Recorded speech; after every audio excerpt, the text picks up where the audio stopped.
get cut off. All right. We'll be live. Hello, Durud and Shalom. Hello, everyone. Welcome back. Today we have some urgent news breaking out. There is so much happening right now. The city of Ahvaz in Khuzestan province of Iran, so southwest, has been heavily bombarded today, with strikes currently ongoing. It has been hit so hard that evacuation orders have been given to multiple different neighborhoods in that city, and precision strikes have targeted police stations as well as IRGC intelligence bases.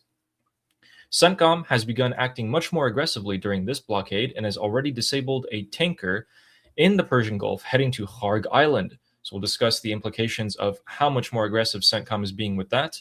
In addition, we have multiple more statements from Ghalibaf preparing the hardliners for potential another round of negotiations, and that we should brace ourselves for these strikes to be expanded in scope, possibly even hitting Pickaxe Mountain in the days to come.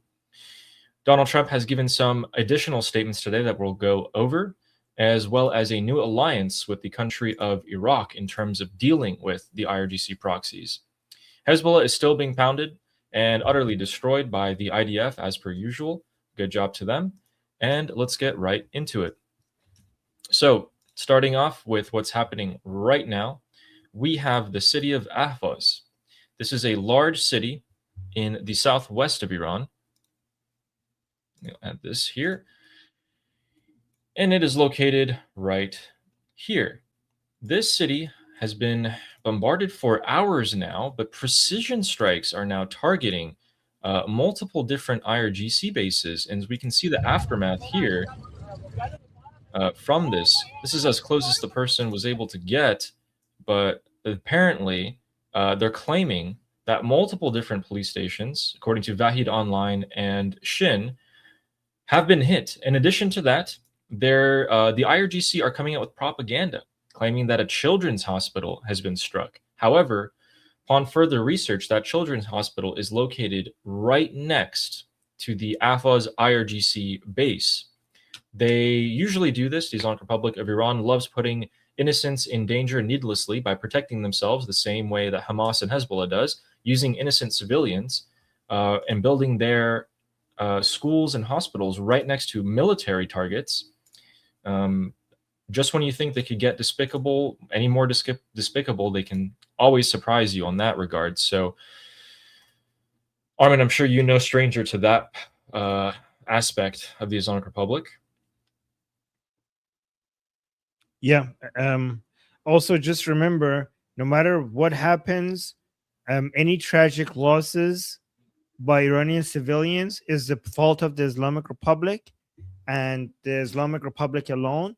They waged war against the United States for the past 47 years, and United States it was inevitable for United States to eventually respond. And every war will have some collateral damage, and United States and Israel do more than any other country in the world to reduce collateral damage. And any civilians dying on the Iranian side is the fault of the Islamic Republic. Absolutely. We also had earlier today, about 11 hours ago, we had explosions in Shiraz as well. So this would be this major city. And currently, as we speak right now, I'm getting reports that there's intense air activity over the city of Isfahan. I don't know if these might be drone sightings or if they're getting spooked. They get spooked very often and they start firing into the air. We've seen that over the past couple of weeks, pretty much all throughout Iran. In fact, 2 days ago, Mashhad up here had a 3.6 magnitude earthquake, and that spooked the anti-air soldiers, and they started firing into the air. I don't know, but maybe terrible training. I'm not really sure, but there's an important piece of news that just happened today. CENTCOM declared today that they have disabled a non-compliant vessel. So this is a Curacao flagged ship that was going to Harg Island. The ship is no longer transiting to Iran. Thank you very much for that update. And here it is, putting a Hellfire missile straight into the engine room of this very large ship. Armin, do you know what's important about this? What? This ship is going to Harg Island and it was in the Persian Gulf. That means it got through the blockade, which went into effect yesterday, transited the Strait of Hormuz, probably along the IRGC route, and was getting to Kharg Island, and then it was hit. Usually, what ends up happening, guys, is that the ships out here on the blockade line Mm. are hit along this line right here.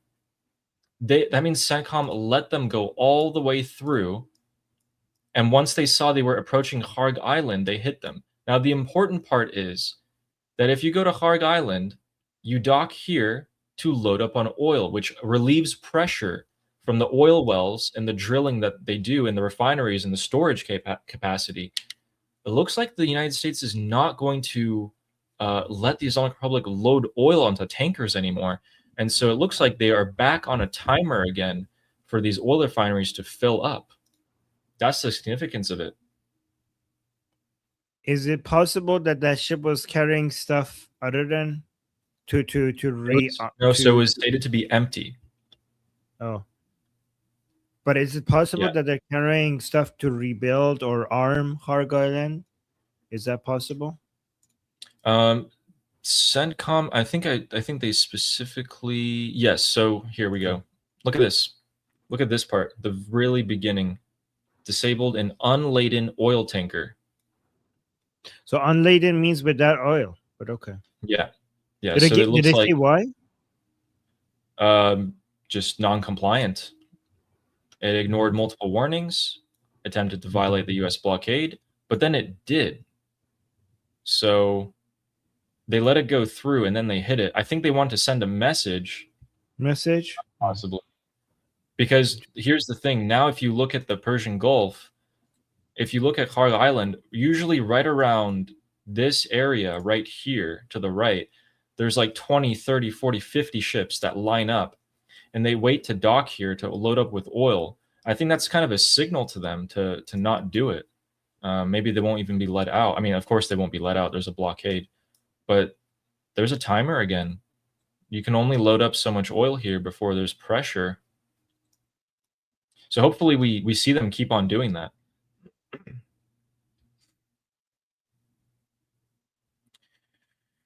In addition, we'll get you guys caught up since last night. So after we ended the live till now to, I think, about a couple of hours ago, the Persian Gulf countries have been bombarded yet again. So Bahrain, once again, almost getting wiped off the map, and so did Kuwait. And they're targeting Bubiyan Island in particular, where a lot of the U.S. forces launched their HIMARS missiles from. And apparently even Iraqis could hear the explosions in northern Kuwait. The Persian Gulf Arab countries have largely joined in.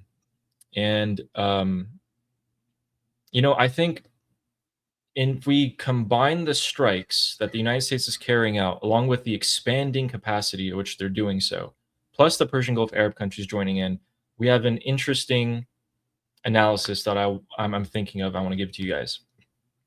The first priority of these strikes are to allow the United States to provide safe passage for the ships. That's why they're hitting all of these missile launchers even further inland, make sure they can't really target these ships. And one by one, the Islamic Republic is losing missile launchers and drone launch facilities. The second is for an extensive air campaign to be able to launch your planes further into Iran. And the third might be the landing of troops because they're hitting all the ports as well. So the missile launchers and anti-air defense have been largely degraded, and the strikes are creeping slowly more inland, and they're expanding in scope as well. It's becoming increasingly possible that that limited ground operation is in coordination with the Arab countries, and it's going to take place in the southern coast of Iran. The Persian Gulf Arab countries, except for Saudi Arabia, are all on board with these strikes. Even Qatar is on board now. And some of them have joined in. We've seen Kuwait and Bahrain taking more active roles. We've seen potentially the United Arab Emirates joining in a couple of the strikes a couple of weeks ago. And so in terms of the Arabs, there were two options. One, join the Abraham Accords, or two, destroy the Islamic Republic. And it seems like we're leaning more towards destroying the regime, because being allies with Israel creates discontent within their countries, is their train of thought, and they don't want to deal with that unrest. The loop of a ship gets hit, then the United States strikes, then the Islamic Republic empties its missiles on the Arabs, has apparently had enough of an effect, because even during the 40-day war, a United Arab Emirate nuclear reactor was struck. There's constant threats to their desalination plants. They just got their industrial sector hit last night, a U.S. Kuwaiti-linked industrial port, which was a civilian target. And I think this is really getting to the Persian Gulf Arab countries, but previously they didn't mind. They didn't care. They had it really good. They're sitting in a good spot. But now that their money is in danger, they haven't been able to get as much oil out and sell it, they're beginning to act. So, objectively, whether you're a believer in Trump or not, the result of the MOU in the shipping crisis has trapped and forced the Persian Gulf Arab countries to take an active role against the Islamic Republic. And another thing is, after they join, which is now the game is started, the real stage. Trump negotiating with the regime poses a question to these Persian Gulf Arab countries, which is, if we don't finish off the Islamic Republic, we, as a whole, everyone, is the United States going to make a deal with the regime and leave us with the aftermath? And I think they're asking themselves that question at the moment. What do you think? Well, what could the Arab countries do? Like, if they want to go aggressive, what are they even capable of? Like, what is it? So, yeah, that's a great question. Previously, they were getting in the way. Having them not simply get in the way is a huge step. Letting us use their airspace was actually a huge issue, which is kind of actually the reason why the Persian Gulf is in its state right now. It's kind of their own fault. And then even helping in the strikes, giving them some limited information on where to hit, really reduces some of the load on the United States here. So I think that's probably the direction that we're heading. And I think that if I had to guess, in the next couple of weeks, the possibility of infrastructure being hit is probably very high. High? Is probably very high. And I'd also say that the possibility of shedding another layer of IRGC leadership is also probably very high. The question is, are the Israelis going to be given the green light? Are they going to take out Ghalibaf, or are they going to be given instructions to take out Ghalibaf's opponents? And then after these extensive strikes on Tehran and other cities in the next couple of weeks, in fact, a few weeks, we're going to hit Pickaxe Mountain as well. And then we're going to draw the Islamic Republic remnants back to the negotiating table and force them to give up the nuclear. I think, to me, that's where I'm seeing this heading. So right now in Washington, D.C., the people are talking in a way as if the taking of Kharg Island is inevitable. Like, it's going to, like, a lot of people are talking about it with a high degree of probability, which is interesting. I'm not saying it's going to happen, but that's how people are talking about it. Within the Islamic Republic, also, people are talking as if the third war is about to happen. There's a, I'm not saying it's going to happen or not, but that's how people are treating it right now. That we are about to escalate significantly. Are you seeing any movements that shows that? A lot of people are talking about fuel tankers. A lot of people are talking about Israelis seem to be behaving in a way that they have already received the green light, and they know that something is about to happen, and they're ready to go in. I don't know if all of this is just for show to scare the crap out of the Islamic Republic so that they come back at the negotiating table, or something serious is about to happen. One thing that is now on the mind, like, that is now becoming more and more talked about is, the Pickaxe Mountain, Kukolang Mount. That is something that the Washington wasn't talking about after Operation Midnight Hammer in June 2025, because talking about Pickaxe Mountain will basically send a message to the Americans that Operation Midnight Hammer did not destroy the Islamic Republic's enrichment ability. Now that we're talking about it, the Americans are being told that there's a whole other site where enrichment of uranium was happening that went untouched at Operation Midnight Hammer. The fact that that is being put out there wouldn't make sense unless the United States is going to do something significant about it. Because the message before was Midnight Hammer completely destroyed the Islamic Republic's nuclear program. Now Washington is now coming out there and talking about this whole other fourth site that we never touched, and that's actually the main site that we need to destroy. So completely against the narrative so far that Midnight Hammer completely destroyed the Islamic Republic's enrichment ability. So you can't put that on the table unless you're going to do something about it.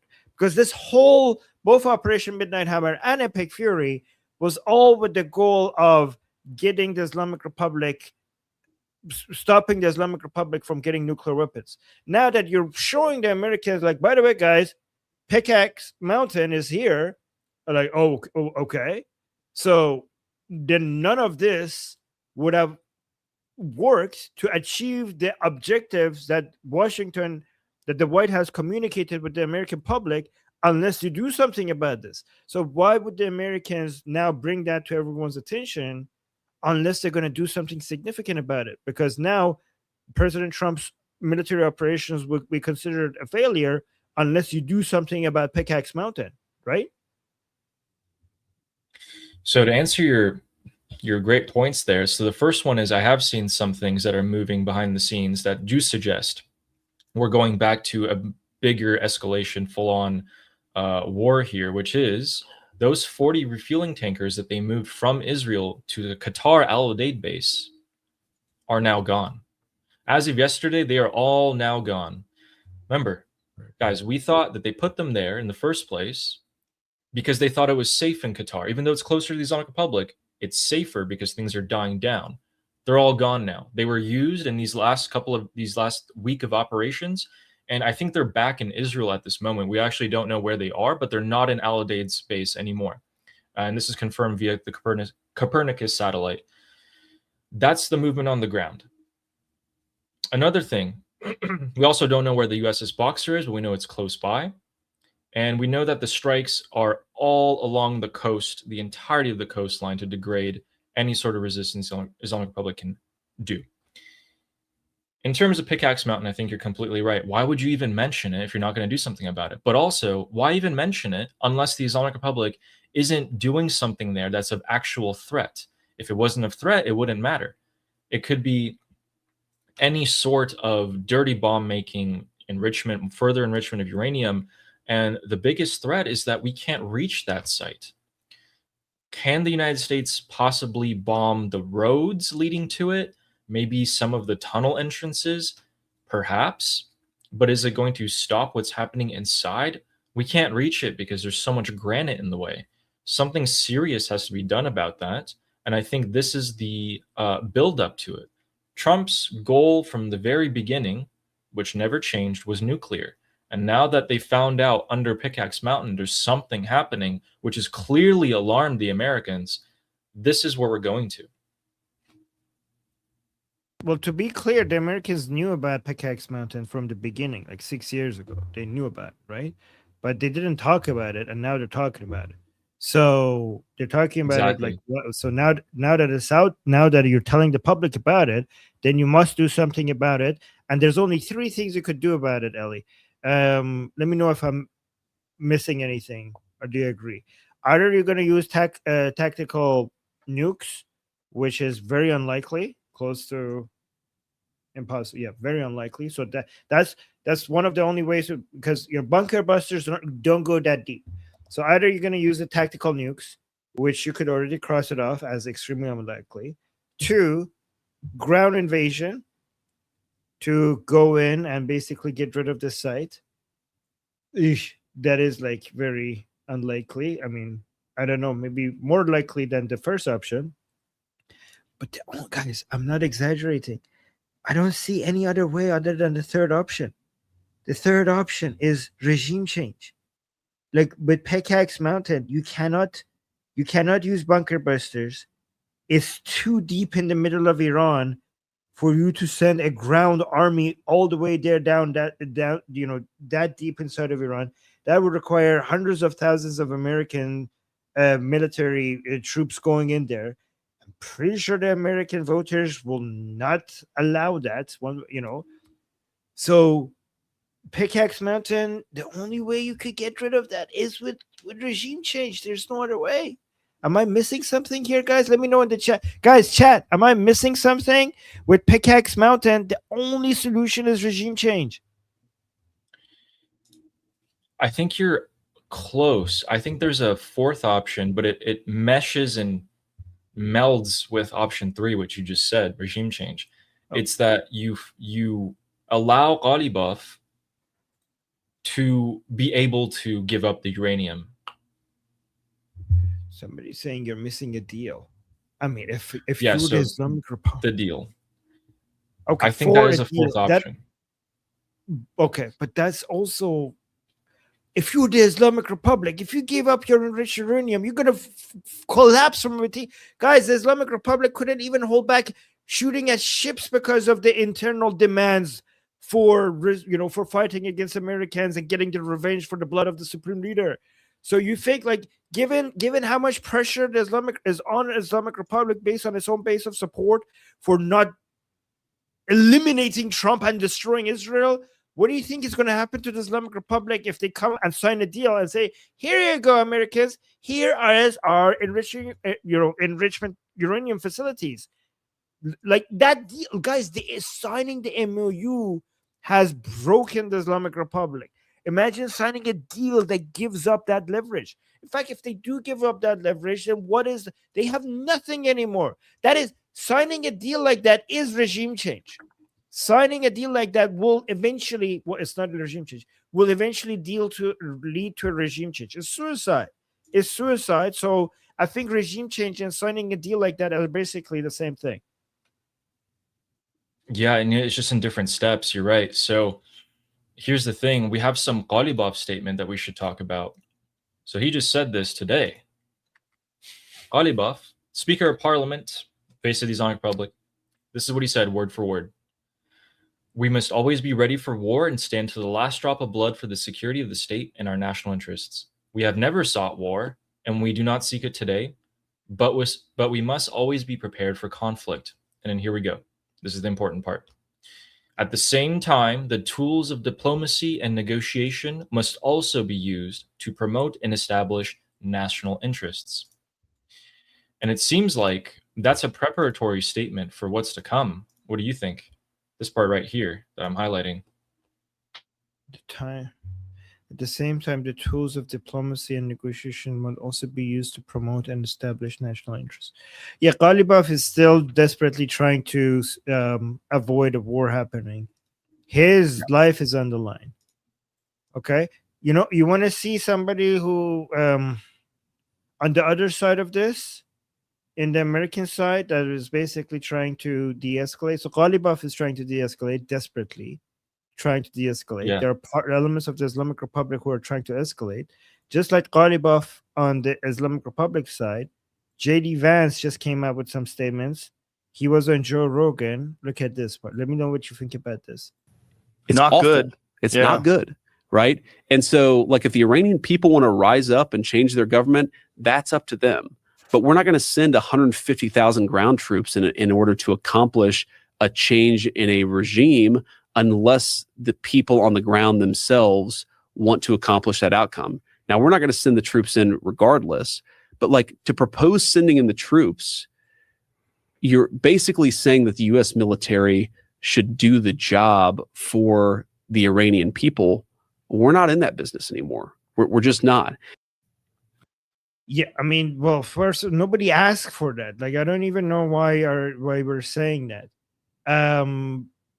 Nobody is even suggesting that. This is a straw man.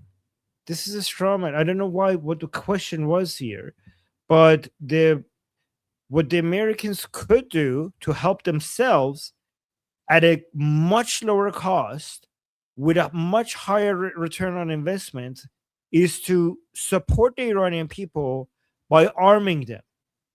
Help the Iranian people help themselves, and by extension, help them help you. It would be so much. You don't need boots on the ground at that level. Okay, you don't need boots on the ground. You already have boots on the ground. It's just the problem is that they're unarmed. Just arm them with coordination with Prince Reza Pahlavi and his team, and just you're like, oh, if the Iranian people want to do the regime changes on them, how? They're unarmed. They're unarmed. What are they supposed to do? You share a mutual enemy with them. You share a mutual enemy with them. Just arm them and then watch what happens, because they will know, they know what to do. Coordinate, just contact Princess of Pahlavi and his team, coordinate arming the Iranian people, and just, you already saw what they're capable of unarmed. Imagine what they're capable of if they're armed. You don't need, nobody is asking for American troops on the ground. We're just telling you this is the most cost-efficient way for America to get rid of its number one enemy. Without American soldiers, without a big investment monetary-wise, saves American trillions of dollars in taxpayer money for the Americans if we do this. Don't do this for us. Don't do this for the Iranian people. Do this for yourself. We share the same enemy. There's millions of Iranians that are willing to fight your enemy without you being there. Just give them the goddamn weapons.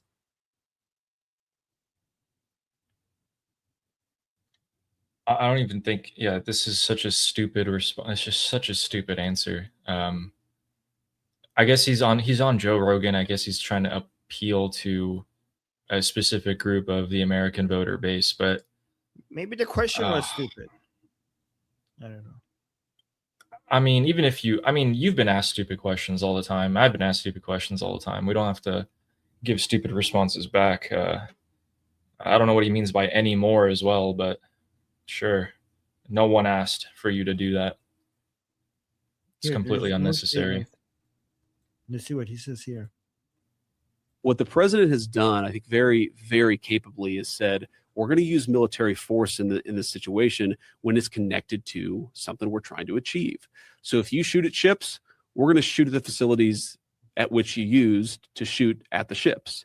But we're not just going to do something open-ended indefinitely. We're not just going to bomb and bomb and bomb. We're going to try to use our military force as one of the many tools that we have to solve the problem. And obviously, like, I'm biased, but I think that's exactly the right approach. What the president has done, I think. So what do you think about that? I think he's just trying to appeal to a certain group of people. Sorry guys, but I also feel like he's not exactly 100% trusted by President Donald Trump. I don't think Trump tells him everything.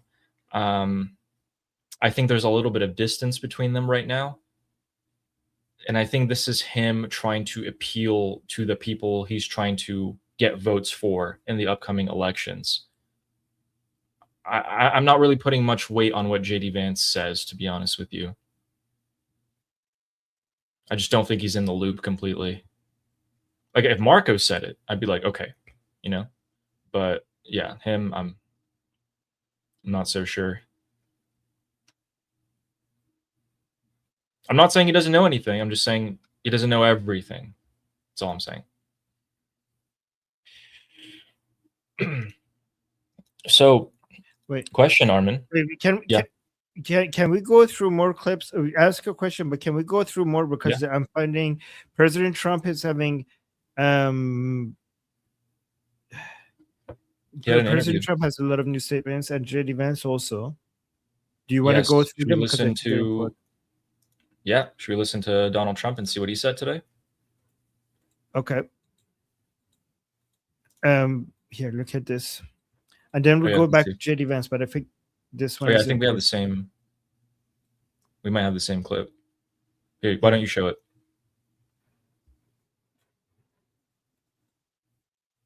The first appearance outside the White House since the NATO summit. Do you feel safe making appearances like this? I don't even think about it, because if I do, I wouldn't be very effective. So I don't even think about it. Certainly other people do. And I think they're doing a good job doing that, but I don't even think about it. There have been threats on your life from Iran. This is the first appearance. He doesn't even think about it. Well, I think for his safety, he should. I mean, I think President Trump is brave, and I think he's a bit too brave. And I think the bravery of President Trump is a national security risk. because he doesn't really care much about his own security. You know, when he was shot at, the bullet went right by his ear, and the first thing he does, he gets up and says, "Fight, fight, fight," and like facing the direction that the bullets came at him. So obviously, this is a very brave person. But I think other people need to be concerned about the level of bravery here, because he might not take enough precautions.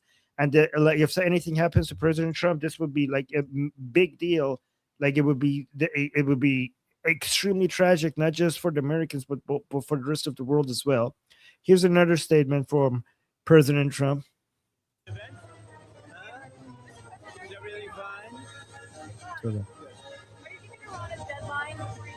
So the question is, the audio is low, saying, "Are you giving Iran a deadline?" I don't like giving deadlines, but they pretty much know. They know the story. They better behave.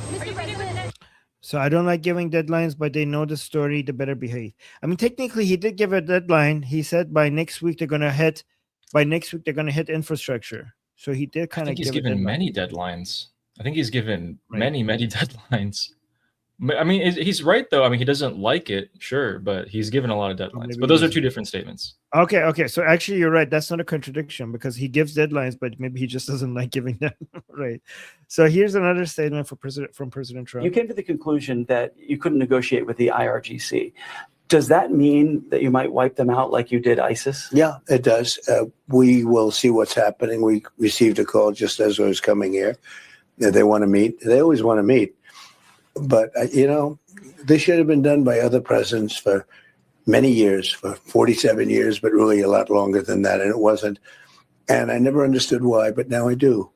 Because if you're not going to do it the way I'm doing it, you're never going to make a deal with them. They were very difficult.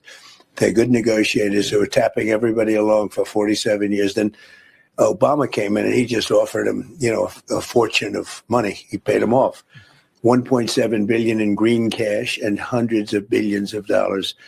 And that really set everyone else back, because they started wanting to make nuclear weapons. And then we hit them just about a year ago, with the B-2 bombers, and that ended that. So we got a little bit lucky. Our timing was a little bit lucky. Yeah, so Mr. President, Dan Kane, Raising Kane, is your chief of staff. Right. He was the one, or Joint Chief of Staff, he was the one who wiped out ISIS. That's right. Could he be tasked then now to wipe out the IRGC if you can't negotiate with them? We're going to be in good shape. I mean, they are really, they've been depleted. Their weapons are down 91%.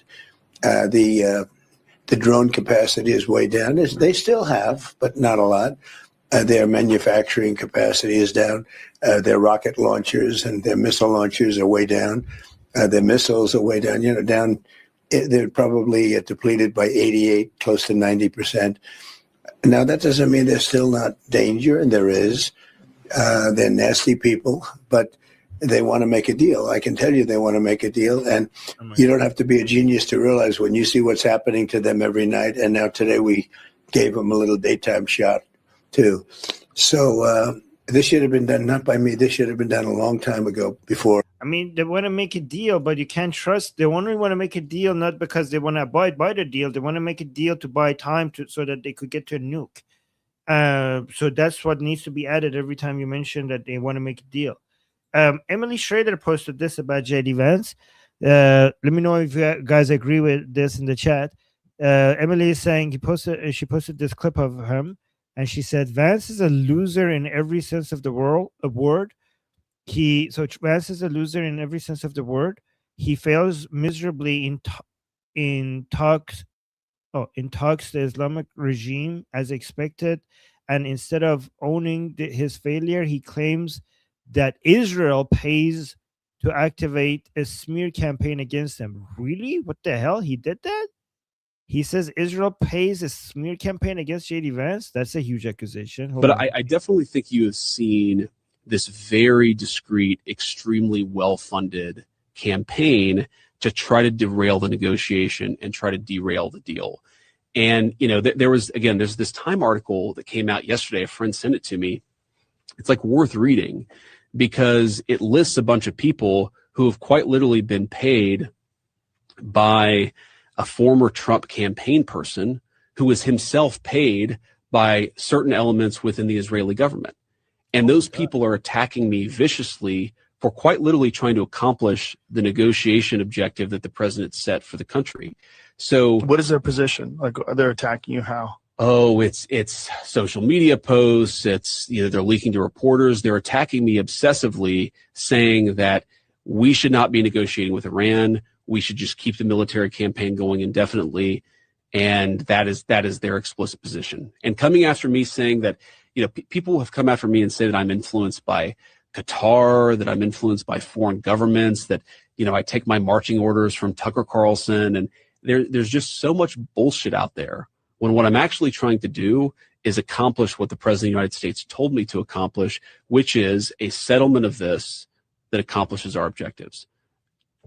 Honestly, it would be more disgusting if you're not getting paid by Qatar, because if these are your genuine views, that means that you are, I mean, that's actually more of an insult against you than if you were doing it for money. Iran doesn't have a nuclear weapon. We have the free flow of oil and gas. And like, I should be clear, you know, like, I don't actually mind. I don't mind that the, you know, let's say certain elements of the Israeli government want to criticize the deal or have disagreements about the deal. I don't even mind an effort to try to influence, you know, foreign governments try to influence the United States all the time. You know, Israel does it, other countries do it. It's just sort of the nature of the beast.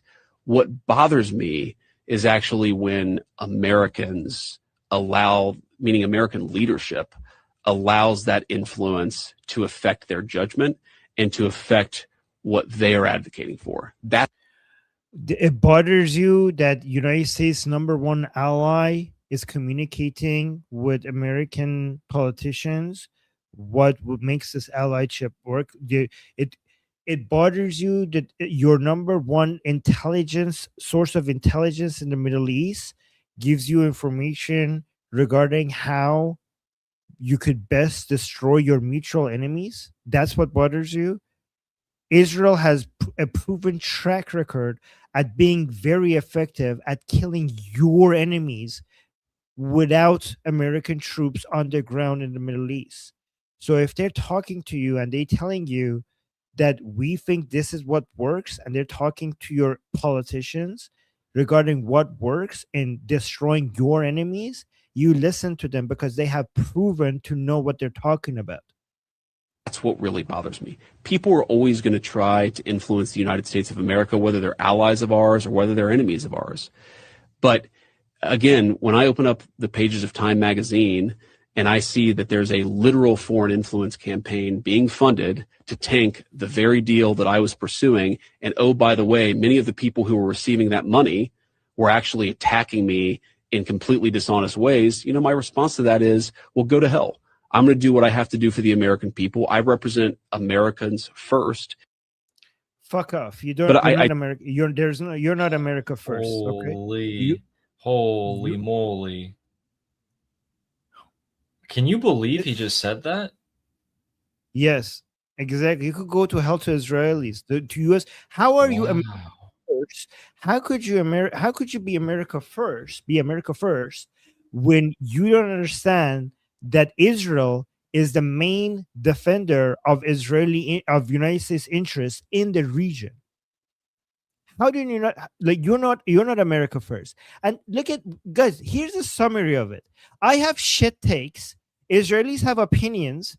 Their opinions are against my shit takes, and I don't like it. I don't like it. Like, oh, these are foreign, you know, what is it called? Like foreign operations, foreign.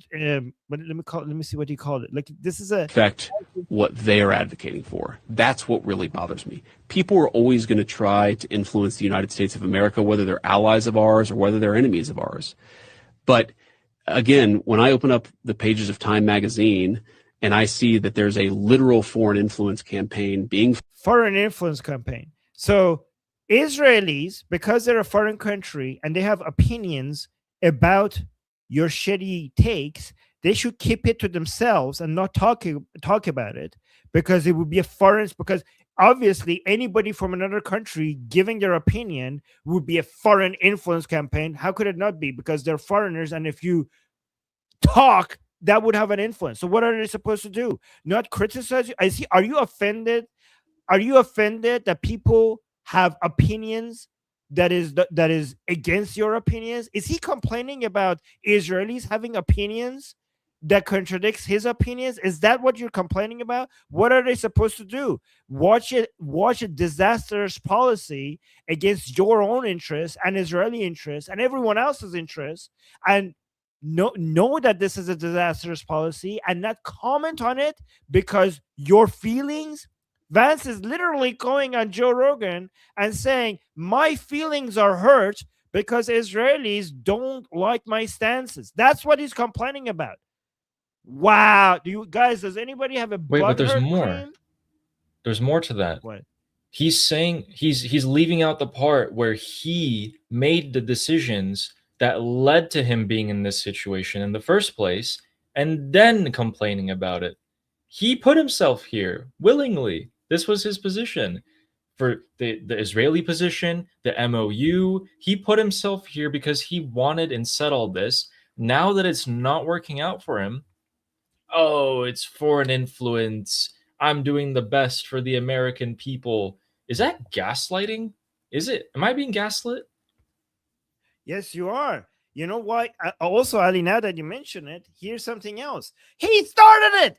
He came out and did the most aggressive attack by anybody in the White House in the history of the United States since the Suez Canal against Israel. How is that? How is the vice president of the United States attacking Israel? How is that not a foreign influence campaign? Like, so you get to do foreign influence campaign on Israel and they don't get to say their opinions about your shitty takes? How is that? Like, look at what he's complaining. Like, oh, they're negatively talking about me in Israel. That's foreign influence campaign. You are a big foreign influence campaign in Israeli politics when you come out and openly attack Prime Minister Netanyahu's entire cabinet.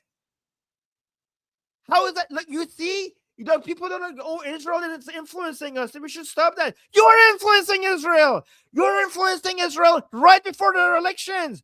You're going, and Israeli people are really angry, many of them with Bibi, because you seem to be micromanaging Bibi, and they think like they don't have any sovereignty of them all, on their own. You are hurting Bibi in the October elections that are coming up, and you're calling them out on influencing your politics. How is it that you get to influence their politics and they don't get to even put out an opinion out there about what you're doing, about your stances? They don't even get to respond to your attacks on them.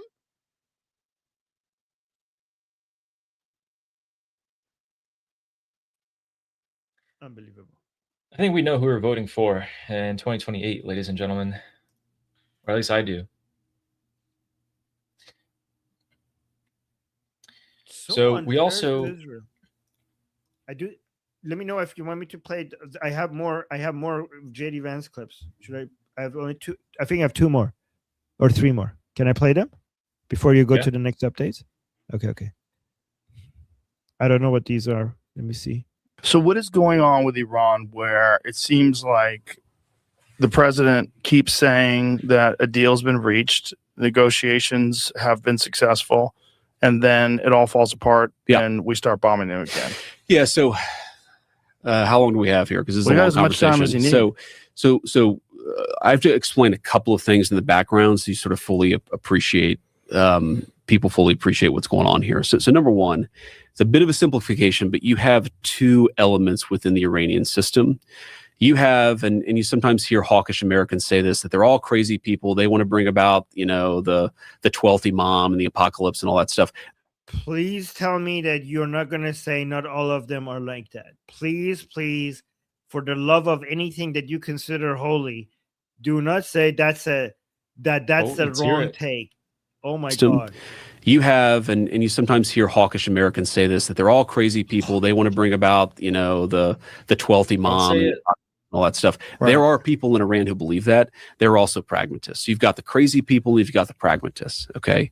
So when we struck this MOU, and really what the MOU says, and Unbelievable. I have to pause here. Are you fucking kidding me? So you're telling me like the Ghalibaf, Pezeshkian, Arakshi, they don't believe in the 12 Imam end of times narrative, bringing in Islamic dominance narrative? Are you fucking kidding me?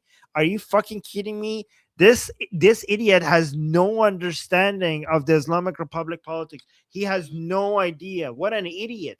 How is he in charge of anything?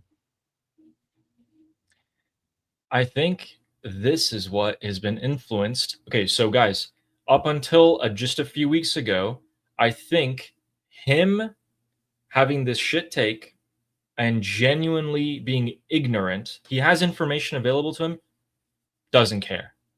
Doesn't care. He's treating the mullahs like they're regular human beings who are capable of rationale. He doesn't understand. And he's been speaking all of this gibberish that he's saying right now, right into President Donald Trump's ears. And I think until recently, he had Donald Trump's ear. I don't think he has it anymore. I think there's a distance between them now. And this is him going on a podcast, trying to fix his image, and in fact making it worse because he's doubling down. If you're trying to fix something, why are you doubling down on it? Ali, the pragmatist, Pezeshkian and Ghalibaf, they were in the Supreme National Security Council. Do you guys know what that means? That means that when the order came to massacre the Iranian people in early January, it had Pezeshkian's signature on it. That order, it had Ghalibaf's signature on it. Pezeshkian and Ghalibaf, the so-called moderates, they signed their name on the order to kill tens of thousands of Iranian people in early January. Pezeshkian, the so-called moderate pragmatist, was more radical than the Islamic Republic in the early days of the Islamic Revolution, enforcing hijab laws before the Islamic Republic passed the law that the hijab is mandatory. Ghalibaf, we have audio recording of Ghalibaf bragging about violent suppression of university students when they were uprising. He was bragging about being violent against them. These are your pragmatists. Pezeshkian, which is supposed to be one of the most moderate people in the Islamic Republic, moderate. He was the most in love with Ali Khamenei. He's the most interested in enforcing the Nahj al-Balagha of Imam Ali. He's in love with that book. He's the most interested in having Islamic rule. More than even the so-called radicals. He quotes it every single paragraph in his statements. There's one thing from Nahj al-Balagha in it. These people, guys, the so-called reformers, they're actually more radical. They're more radical. And all of them believe in the end of times narrative, 12 Imam compulsion. That's a requirement to be in the Islamic Republic. They all believe it. And they all believe that the end goal is to have Islamic dominance all over the world. They might disagree regarding the method, but they all believe that. That you wouldn't be able to even make it in the low-ranking parts of the Islamic Republic if you don't believe in that. What are you talking about? What are you talking about? You're so ignorant about this, JD Vance. Move the fuck away. This is not your field. This is not your area. You have no idea what you're talking about. Or maybe you're pretending not to know what you're talking about. I don't know. It would be a horrible decision to let someone like that be the president of the United States of America, not because he has this particular stance, which is horrible, but because he has information available to him that is irrefutable. It's evidence. It's a fact. And he's choosing to ignore the facts. As an American, I don't want someone who ignores facts and reasoning to be the president of the United States of America, just personally. Rent here is saying, you guys told me 95% of Iranians don't believe in that end of world stuff. Well, Rent, who do you think the other 95% of them don't? You're right. But 5% of them do. Who do you think the other 5% are? I didn't say that. I didn't. No, we said 95% of Iranians don't believe in the Islamic Republic. I didn't say that 95%. There are some Shias who are against Islamic Republic, right? So that 95% includes secularists, atheists, religious people that don't believe in Islam, just believe in religion. Some Shias that do believe in the end of time narratives, but they're against Islamic Republic. So that 95% is divided among many anti-regime Iranians, and some of them are Shia. But yeah. Yeah. But just to answer his question, just keep in mind, if you want to simplify it, the 5% are the ones who are the super Durka suppressing everyone else. You're right. We 95% Iranians, they don't want this. They don't want this at all. None of this Islamic Republic stuff. Just so in the same language that he's asking the question, so I can answer it. Okay, let me just finish this clip and then we go back. And we have a lot of super chats we'll get to later, but let's finish this video. It was misrepresented more than almost anything that I've ever worked on in public life. What it says is Iran is going to open the Strait of Hormuz. So he's talking about the MOU now. Pragmatists. So you've got the crazy people and you've got the pragmatists. Okay. So when we struck this MOU, and really what the MOU says, and it was misrepresented more than almost anything that I've ever worked on in public life. What it says is Iran is going to open the Strait of Hormuz. The violence is going to stop. And then we're going to negotiate to see if we can come to a broader deal on the long-term nuclear issue. That's what we wanted. And what the Iranians wanted, of course, was long-term economic and sanctions relief. Now, here's the problem with where we are right now. And I guess my summary view, Joe, is that I, of course, can't predict the future. I don't know exactly where this is going to go, but I think fundamentally we are on the right trajectory. It's just going to be really messy, and there's going to be a lot of stops and starts. So what happens? The first week after we sign the MOU, we get 20 million barrels a day of oil out of the Strait of Hormuz. That's what it was before the war. The price of oil comes way down, and there are elements, the hardliners in the Iranian system kind of freak out a little bit. They're like, oh, shit. Did we just give away our major leverage point? Screw nuclear weapons. We just gave away the so in this MOU. And so there was this kind of freak out in their system. So they shot at a couple ships. We responded. I think that's entirely. You know, he sounds like he's justifying the Islamic Republic. Am I? Absolutely.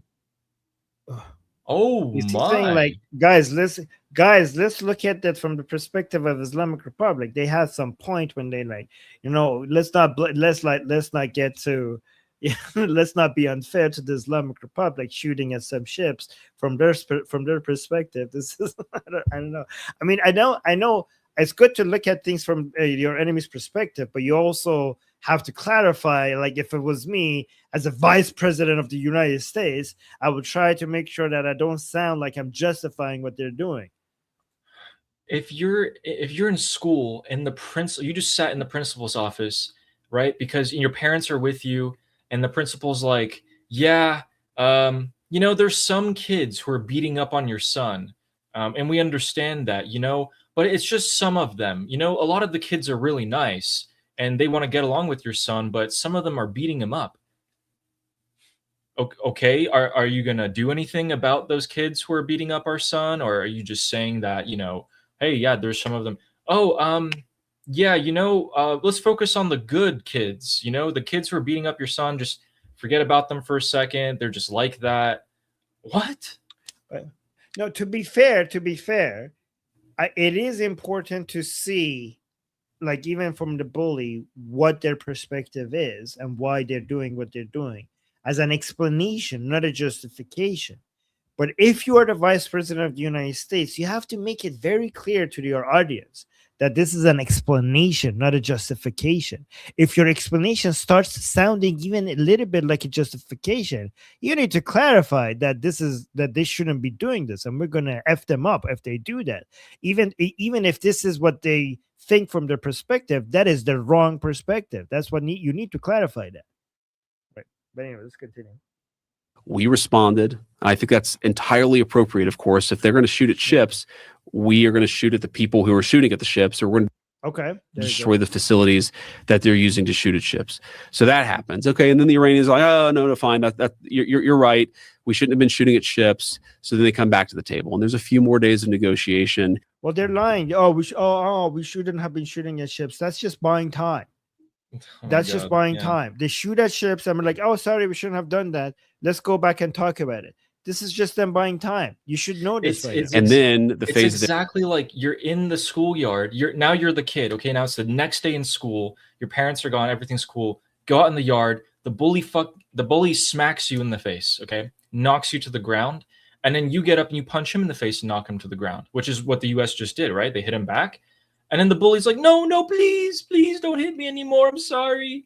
And you're like, "Okay." And then you turn around and the bully smacks you in the back of the head again. Huh? Is that okay, JD Vance? Are you saying that's what you want to happen? This is he shouldn't be like this. Makes them look weak, right? Like he shouldn't be out there talking like ships. So then they come back to the table, and there's a few more days of negotiation. And then the phase that they're in right now is the hardliners have really, really reacted strongly to all the oil that's coming out of the Strait of Hormuz. And they've basically said, we're going to try to shut this thing down. We're scared about losing our leverage.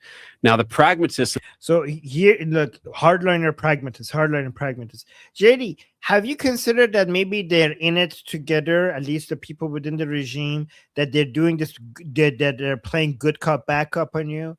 I mean, even if it's not a good cop, bad cop, the fact that they have disagreements, they could use that as leverage against you as a good cop, bad cop strategy. Hey, I'm being pragmatic with you, but look at these hardliners. My hands are tied. You're being played here. And their system are saying this was a mistake. Let's keep on talking.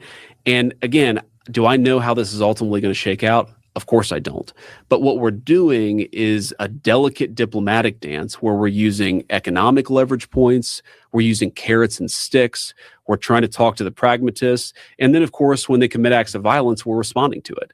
And all those things are happening simultaneously to get us on a better trajectory. Well, here's an idea. If there are hardliners and pragmatists, as you say it, which there aren't, and you think that the pragmatists are going to give you what you want, how about this? Let Israelis go and destroy all of the so-called hardliners. Why are you stopping the Israelis? Israelis are good at taking out targets of the Islamic Republic. Can you please not hold them back? Say, Mr. Pragmatic person, you have some hardliners that are holding you back. Can you give me a list of names? Oh, thank you so much. Israel, here's a list. Go do your thing. There you go. Problem solved. Can you not do that? Easy peasy. I just solved this problem for you. And then we'll see if the so-called pragmatic people will come up with new excuses, or they will bend the knee and surrender to you. Here's a solution. That was easy. See, JD Vance, I'm not even a politician. I just solved your problem.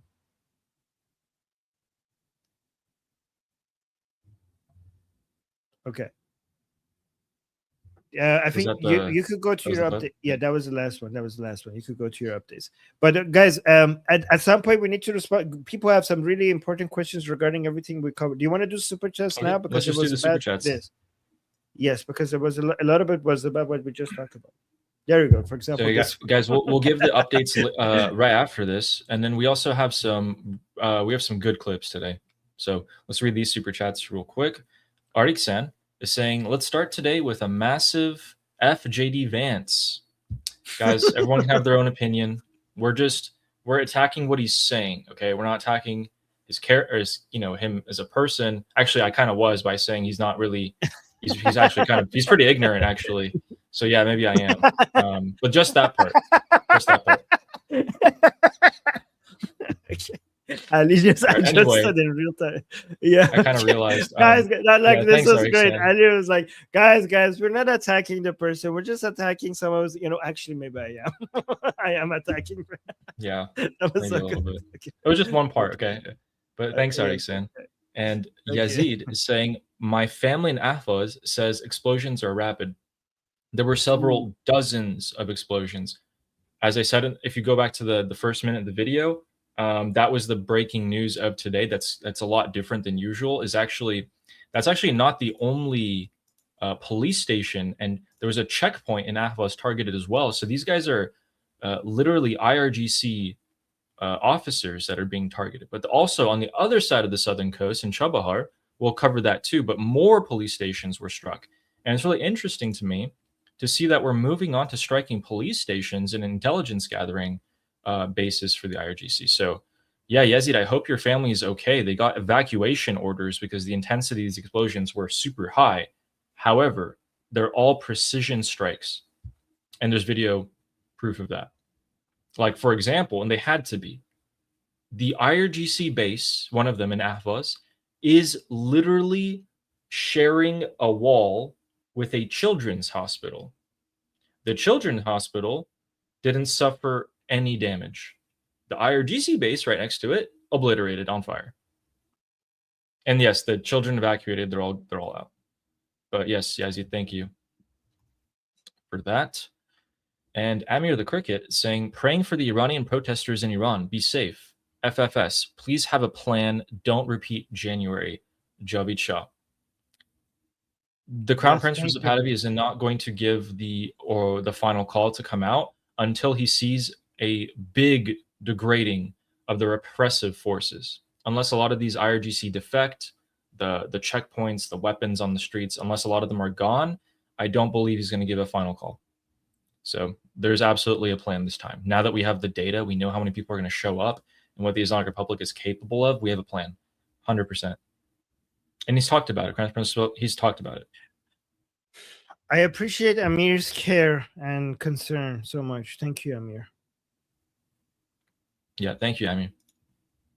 And Omid is saying, assuming Trump's goal is to control the Strait of Hormuz, how does this impact the regime change? Depends what you mean by control. If the blockade keeps up and they destroy the Islamic Republic's capability to fire missiles into the Strait of Hormuz, huge impact on regime change because it absolutely starves them of money. Well, here's what I would say. There is no controlling Strait of Hormuz without regime change. The Strait of Hormuz will never be taken out of the control of the Islamic Republic completely without regime change. Without regime change. If there is no regime change, the threat, the blockade on the Strait of Hormuz, or the threat of it, will now and forever, until the day the Islamic Republic falls, the United States will never have full control over the Strait of Hormuz. Neither would the Islamic Republic. No one will have full control over the Strait of Hormuz. And the Strait of Hormuz will never go to being stable ever again until you get regime change. So the effect on the regime change is that at some point, the whole world is going to realize that if you want the Strait of Hormuz back, you need regime change. That is the effect. So eventually, hopefully, it will make more people double down on getting rid of the Islamic Republic once they try everything else and it fails. Yep. Thank you, Omid. Redneck Jeep is saying, have you seen anything about the new Qom military group? Do you think more armed resistance groups are forming around Iran, and will they be effective?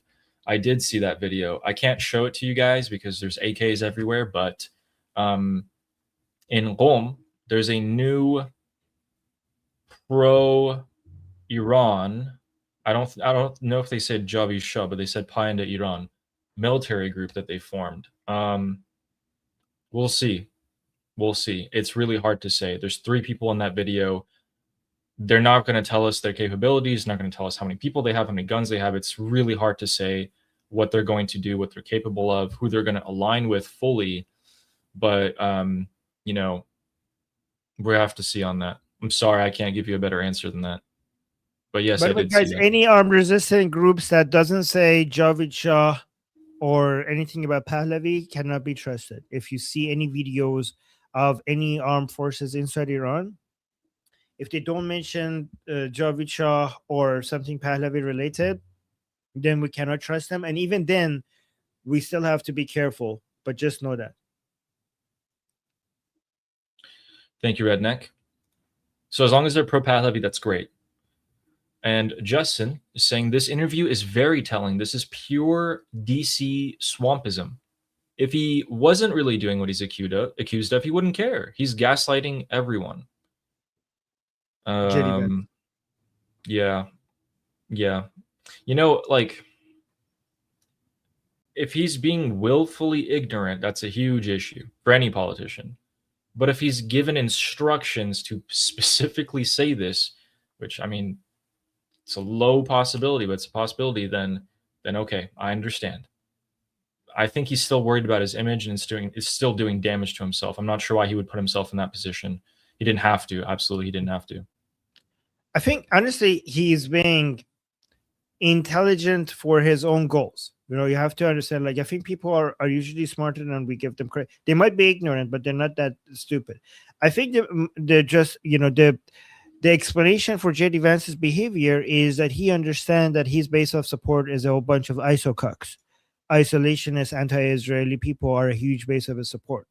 Non-interventionist, isolationist. So if you want to explain his behavior, it's because of his understanding of who his base of support is. So if you want to blame what JD Vance, and which I do, but basically you have to blame the people who support him.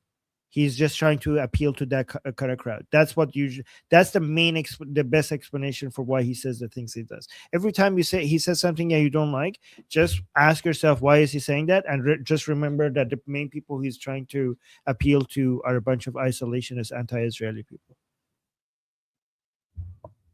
Yep. Thank you, Justin. And File is saying, on the topic of Vance, keep in mind he also said a few years ago, 2022, I think, he said this: I don't really care what happens to Ukraine one way or another. You know, I think when we get closer to the midterms, guys, we have. Wow, did he say that? I mean, maybe let's see. But when we get closer to the midterms, we have a segment of Liberty Politics called Motorpool Grease Monkey, and he's going to be very much focused on the internal workings of U.S. politics. And that's something that you guys should watch if you want to be a little bit more informed on that. Yeah, but hey, I mean, File, if he said that, that's something that I'm like, is he being instructed to say that? And if he is, why would he put himself in that position? Because it's a bad position. Or is he just being willfully ignorant? So, you know. So that's true. I just checked. It's true. It's true. The quote was delivered by JD Vance on February 19, 2022. God damn. Here's the exact quote. I got to be honest. This is the exact quote by JD Vance. I got to be honest with you. I don't really care what happens to Ukraine one way or another. I don't care about the fact that in my country right now, the leading cause of death. Oh, I do care about the fact that in my community right now, the leading cause of death among 18 to 45-year-olds is Mexican fentanyl that's coming across the southern border. Okay, so this is what isolationists don't understand. First of all, Slava Ukrainian. Okay, let me get that out of the way first.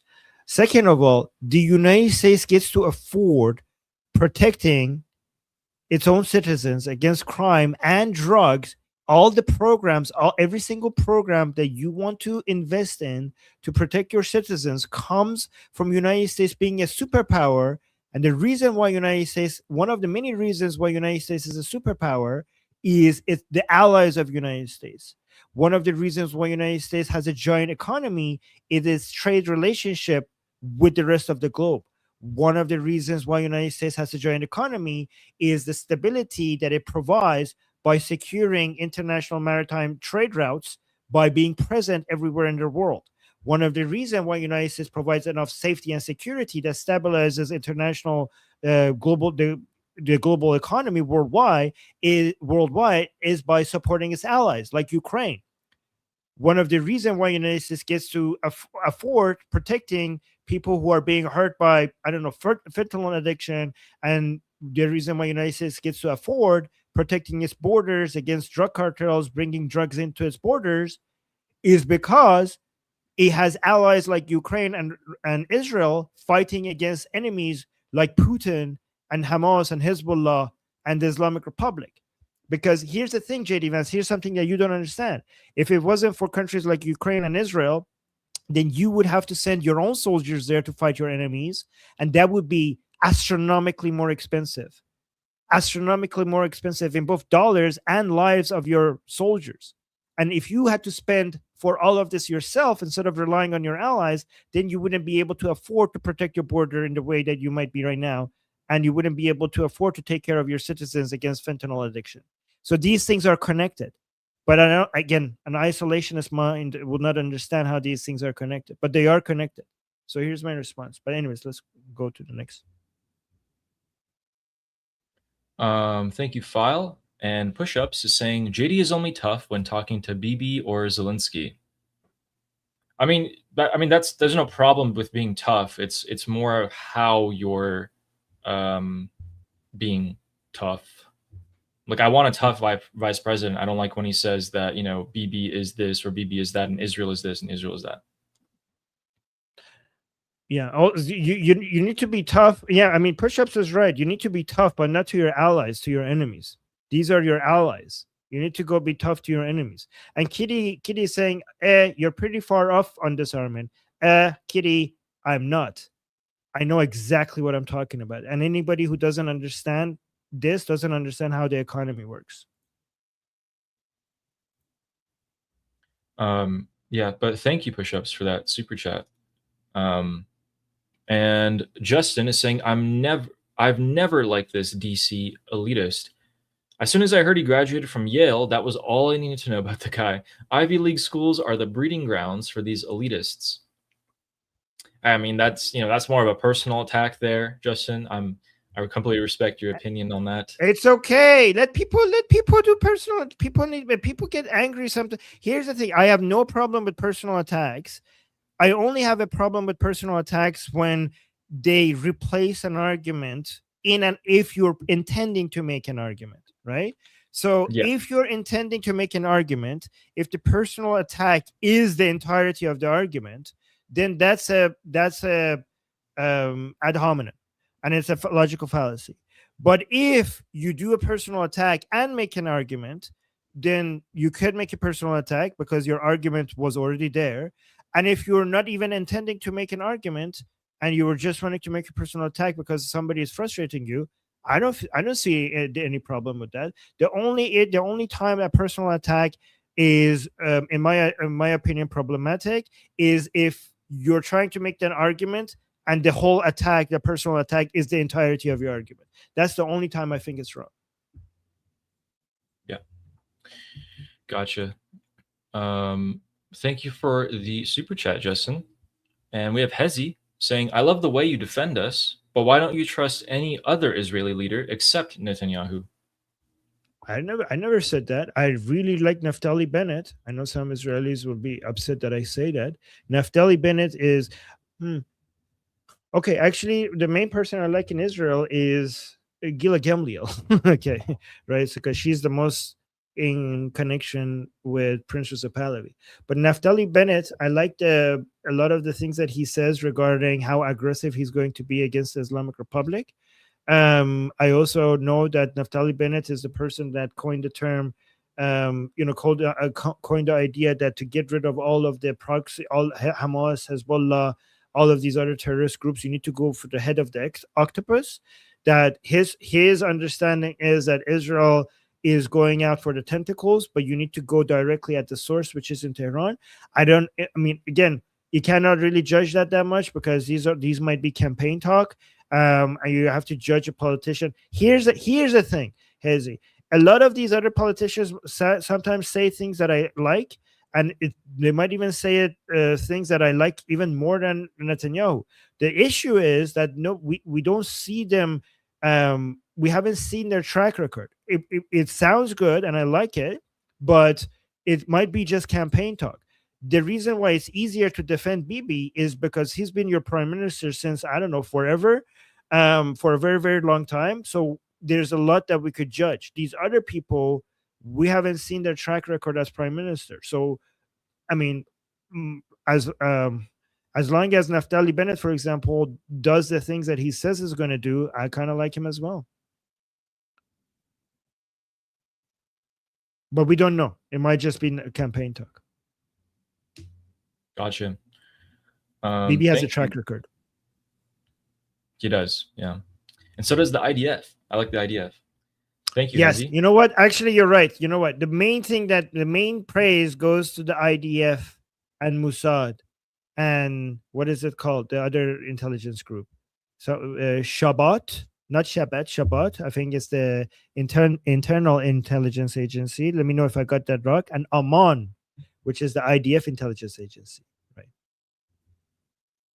think so. All of them. We appreciate all of them. Shabak. Sabak. So, Shabak. Got it. Shabak. I knew it sounded like Shabbat Shalom, but Shabak. So the Internal Intelligence Agency is Shabak. Okay, thank you. Yeah. Also, Panther, I listened to that song that you made. Thank you. And thank you, Hezi. Roman Cabbage said, "Thanks for Vance rant, Armin. It is appreciated." Yeah, people like the rants. Thank you. I like the opportunity to do a rant. Thank you, Roman Cabbage. Thanks, Roman Cabbage. And Justin is saying Vance is running CIA right now. CYA right now. Did you mean to say CIA? We'll get back to that in just a second. And Nail Bunny is saying, but Armin, they wear suits, so they're normal people. Yeah. Oh, yes. Oh, right. Yes, I forgot that. Ghalibaf wears a suit, so they're just like us. They're just like us. Yep, absolutely. No difference. No difference. Okay, people are saying this means is running CU. I don't know. CU. I don't know. I don't know how that's relevant, but thank you. Okay. Thank you, Justin, and thank you, Nail Bunny.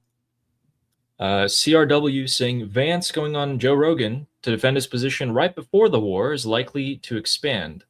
What a shocker. Vance is a joke. Get lost, clueless. So Vance going on. Oh, so yeah. So Vance is going on Joe Rogan to defend himself about the MOU and the talks and all of that right before the MOU has clearly failed and we're about to go to a full-scale war where we expand the strikes. Gotcha. That's what you mean. Yeah, remember President Trump said that if the MOU fails, it's all on JD Vance. So let's all remember that. Yeah, I mean, he didn't even have to say that because I think everyone would get that anyway. He was the face of it. I mean, he's the one in Islamabad with his face on the pictures. So thank you, CRW, and I largely agree. Fleshy Interloper saying, what? No super chats. No, we got 6. We're good. Okay. But thank you for sending that when you saw that. Thank you very much. Fleshy's a big supporter. He has your back. Yeah, he always has my back. Yeah, absolutely. Thank you, Fleshy. And another guy who's got my back, Noah, the Persian American, saying, who brought the popcorn? It's boom boom time. Yeah, it is. We'll give you guys the updates on that too, on both sides, actually everywhere, kind of. Yeah, I'll give you an update on that soon, Noah. And Nail Bunny, or Miss Claus, who gifted 10 Liberty Politics memberships. Thank you so much. That's very kind of you. Talking about having your back, Nail Bunny always has my back. Thank you, Nail Bunny. It's very kind. Thank you for the gifts. Thank you, Nail Bunny. And Fleshy Interloper saying, cheer up, Ali. The IRGC is being hit. They are. They are. I have sympathy for the regular military conscripts that were killed last night because their commanders apparently told them to stay there, and then the commanders themselves left. They fled. The commanders fled, and they kept the conscripts in there, knowing that the conscripts might be killed, and then they would use that as a piece of propaganda, which they are. I feel bad for the regular people in the South who are just having to deal with power outages, a war upon their heads, the economic hardships, all because of the Islamic Republic. But you're right. We're getting closer. We're getting closer. Thank you, Fleshy. Wants to cheer me up. Firejack is saying, pickaxe mountain option. Ukraine has very good success flying drones deep into hallways of Russian bunkers or using special operations. But people keep beating around the bush. No war has ever been won just in the air. So you think, Firejack, that we could potentially have special operations go in there? Yeah. I mean, the Islamic Republic is definitely counting on it. That'd be one of the things that they're going to defend against particularly. So drones will not be able to do much against pickaxe mountain. They will not. This is so deep under the ground. I don't know how a drone would be able to get all the way down there. I don't doubt that drones can go into those tunnels, but I also see defenses there. You just put up nets. How would you go inside the tunnels? Their doors are shut. like they're heavily fortified, and the Yeah, if drone they're doesn't shut. have enough. Yes, and the drones don't have enough payload to even destroy the entrance, let alone destroy something all the way deep down there. Yeah, it could be any of those. So Um, Firejack, the only options are these four again, which I don't like to even mention number 4, but tactical nukes, which are not even being considered, ground invasion, regime change, a deal. The deal also seems unlikely.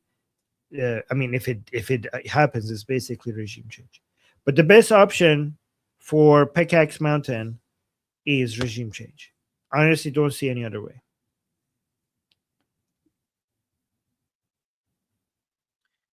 Firejack, what do you think is going to happen? We'll see for his answer. But thank you for that super chat. And Elvira has become a YouTube member. Welcome on board. Thank you very much. Thank you. Welcome. And Rod is saying, what most Americans don't understand about vice presidents is that they are usually the village idiot.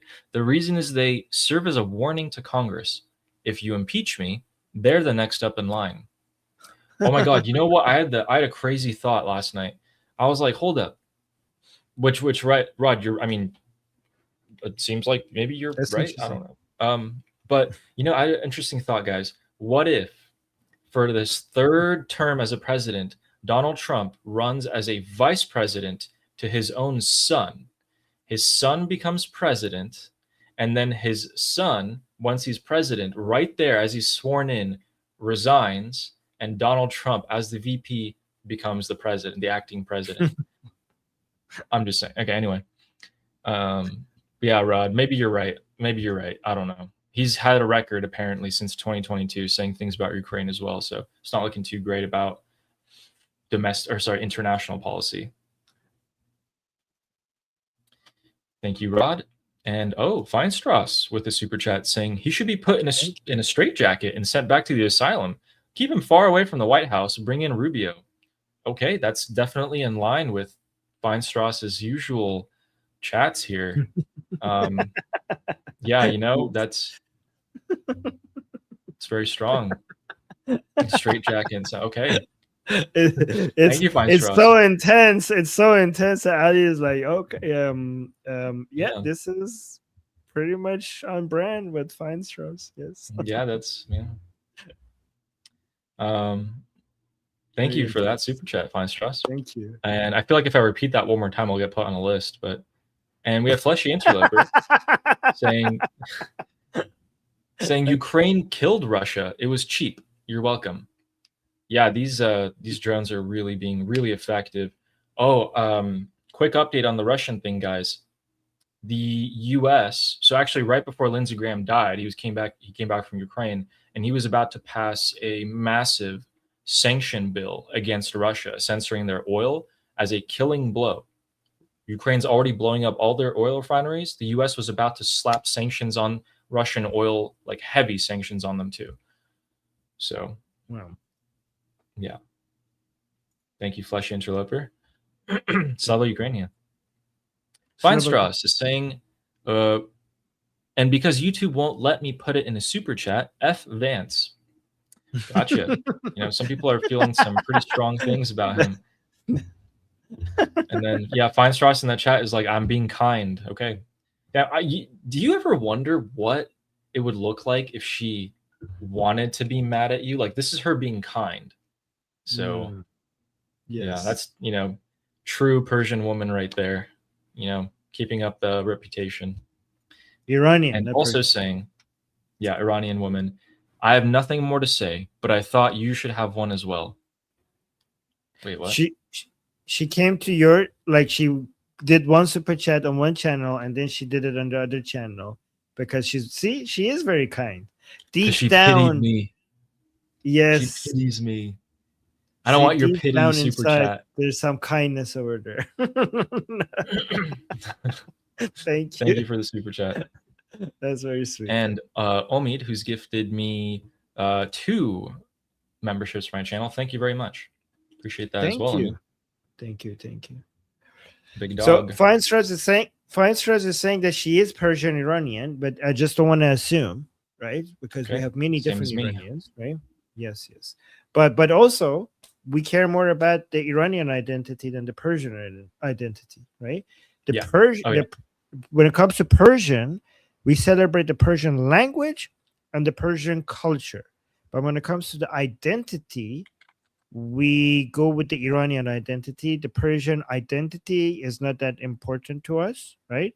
We just like the Persian language and the Persian culture, but we also like the Kurdish culture, the Bakhtiari culture, the Gilaki culture, the Azeri culture, the Baluchi culture, the Kurdish, all of the cultures, right? So yeah. So Yeah. identity, Iranian, culture, Persian, and all the other ones, language, Persian. Gotcha. Yes. I absolutely agree. We have another one. Feinstrass said nothing wrong. I nominate her. I don't know for what, but she's nominated. Yeah. What would we nominate her for, though? I don't know. I love that. I don't know for what. You guys are. Oh my The god. number That's great. 2 hater. Number 1 hater is in server. Number 2 hater, Feinstrass. And Justin with the super chat, wouldn't it be so great if we brought an old battleship relic like the USS Missouri out of retirement to go park off the coast and just full send her 16 millimeters into Pickaxe Mountain until gone? That wouldn't reach. That's like hundreds and hundreds of kilometers, hundreds and hundreds of miles. I don't think the artillery, the 16 millimeters would reach that. Definitely not. But hey, I wish. Pickaxe is in the middle of Iran. It's like center. It's like center Yeah. Iran. Strategically located, unfortunately. But hey, in a just world, we would do that. Okay. So, guys, Armin, I think you have to go in 20 minutes, right? Oh, yes. I have it. But you could continue without me. Okay, so let me show you some of the things here that I wanted to show you before we go. Guys, we got some good clips here. Good clips. Okay, these are things that we know. We know Armin likes these things. Here we go. Get that guy out of here and get someone who's not very, sorry, this guy's ماهی $1 پول $1 180,000 تومان واریز کنن اگه ملت ایران 12 ماه این کارو بکنن حدود $1 میلیارد میشون. به هر آمریکایی به $1 میلیارد میدین برو ترامپ بکش حتما میرن تو اینا بنده پولن. البته هستن که انگیزه های الهی دارن. This is a member of parliament of the Islamic Republic of Iran, and he's just said, if everyone in Iran donated $1 a month for an entire year, we'd have $1 million. And then we would just give it to an American, and he would assassinate Trump for us. Americans like money. We will have how much? Play it again. We will have, if every Iranian gives us $1 for how long? ماهی $1 پول $1 180,000 تومان واریز کنن اگه ملت ایران 12 ماه این کارو بکنن حدود $1 میلیارد میشون. 1 billion. Okay. So he's saying if every Iranian, so it's like, guys, I have a plan to be able to eliminate President Trump. Every Iranian just give $1 every month for 12 months, for 1 year. Then we will have $1 billion to then put out as a reward for taking out President Trump. YouTube, we're not to condone this. This is bad. We're against terror. We're against assassination. We're just reporting on the news. We will have $1 billion reward, and that would then somebody in America would do the job, because the Americans are slaves to money. So somebody would do it. So that is his plan. Does it go? Is this a full clip where he takes off his hats after and asks for jewelry? به هر آمریکایی به $1 میلیارد میدین برو ترامپ بکش حتما میرن تو اینا بنده پولن. البته خیلی هستن که انگیزه های الهی دارن. رهبر عزیزم فرمود آزادگان جهان دنبال انتقامن. اما اگر میخوایم انتقام عملیاتی بشه انشالله این شماره حساب که اعلام شد هر شب هم اینجا میزان بازریزی اعلام میشه، انشالله مشارکت بکنید که ما بتونیم به یه حدی برسیم. البته اگه اجازه بدید امشب این کلاه رو در میارم، خواهرها همینجا، همین خواهرایی که هر شب حتما پرشور شعار میدن و از روی اعتقاد طلاهاشون امشب بریزن تو این کلاه. حاضرید برای انتقام؟ So he said he's saying we're gonna give you a bank account. So we start today. Please, everybody, give us money. Here's a bank account that you can give the money to for the reward for the revenge. But also, let's get started right now. I'm gonna take off my hat. All of the women here, give me your jewelry. Give me your jewelry so we can get started. Are you guys sisters here? Are you willing to give me your jewelry so that we could get revenge from President Trump? And they're saying, vale. They're saying, yes, we will give you our jewelry for a reward for President Trump. So, yes, this guy, by the way, this guy's a genius, all right? He's basically figured out how to make a lot of money. Everybody is like, revenge, revenge, revenge. We need to get revenge for the killing of the supreme leader. I'm going to start a revenge business. He's making a business based on collecting money. Look, he's already, like, he's giving people the bank account. And he's now collecting jewelry from women to basically get revenge for President Trump. This guy is making money. This is a member of parliament. This guy putting out his hand like, give me your jewelry, women, for revenge of President Trump. By the way, Ali, when he said if every Iranian gives $1 every month for 1 month for the next 12 months, you know what he's assuming? He's assuming that all Iranians, like 93 million Iranians, want revenge. Yep. Like his calculations would only make sense if every single Iranian wants to actually get revenge from President Trump and wants to assassinate him. That's the assumption he's making here. That's the type of thought you have in like first grade. Like, wait, if everyone in the world gave me $1, I would be a billionaire. True. I just need $1 from every person in this country.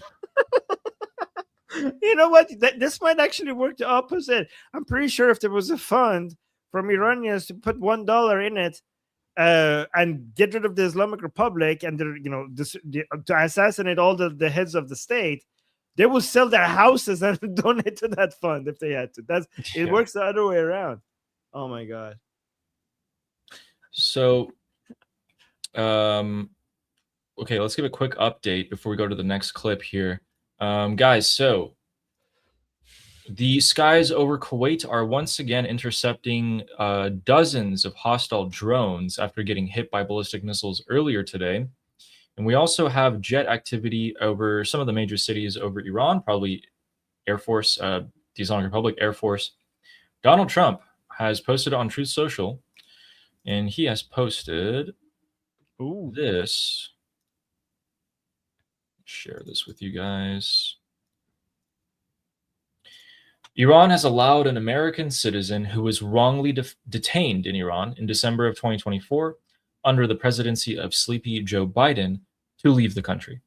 She is now safely outside of Iran and in good condition. The USA appreciates this gesture of goodwill by Iran. This is the excuse. This is probably what the Ghalibaf side is doing to not get the infrastructure. So President Trump said, we're going to escalate, we're going to hit everything, we're going to do infrastructure next week. So Ghalibaf had to come up with something that could give to President Trump to convince him to hold back. Right? That's what he's trying to do. I just don't see how this is in any way or shape equivalent in value.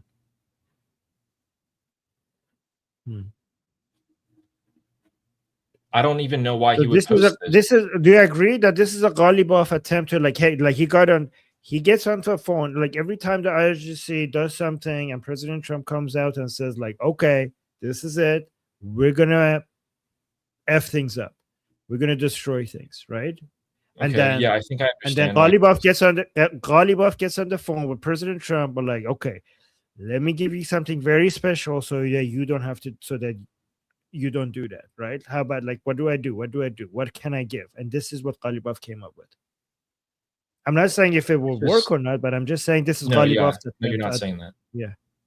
Absolutely. I'm not saying Trump. Just I'm not saying that Trump is not going to react, but I'm saying this is Ghalibaf's attempt to basically appease President Trump. Yeah. So this is okay. I understand why he posted this. He posted this even though allowing one American citizen who was wrongly detained, and thankfully, she's out of the country. That's great. But we're talking about the Strait of Hormuz. We're talking about infrastructure, the whole country, and one detained American citizen. It's just not equivalent in value, no matter how you look at it. But I get why he's posting it. He's posting it saying, listen, there are some concessions being made behind the scenes here. We're talking. Interesting. What does that spell? We'll see. I wonder if this is going to piss off the anti-deal, anti-negotiation people. Yes, that makes even more sense. Again, I always say this too. This isn't posted for me and you. It's not posted for me and you. Yeah, we'll see. Okay, so extensive bombardment of the southern coast of Iran has continued. Hasn't stopped yet. I don't know if CENTCOM has probably declared the end of it so far, but Bandar Abbas, Chabahar, Ahvaz, all of these places have been hit within the last hour or two, and they're continuing. Qeshm Island as well, Sirik, the usual parts. At this point, that radio tower in Sirik must be the most indestructible thing in the world, and we'll see soon. So we have another clip here. We've been showing you guys a lot of clips about the economic protests that have been happening in Iran. We have another one. We have another fuel adding to the fire. So we showed you guys clips in the past few days. A ton of people have come out into the streets in planned protests, meaning that the IRGC is aware and allows for them to a large extent, even though they use tear gas against protesters. This is the new type of protest that's going to be shown more and more in the months to come.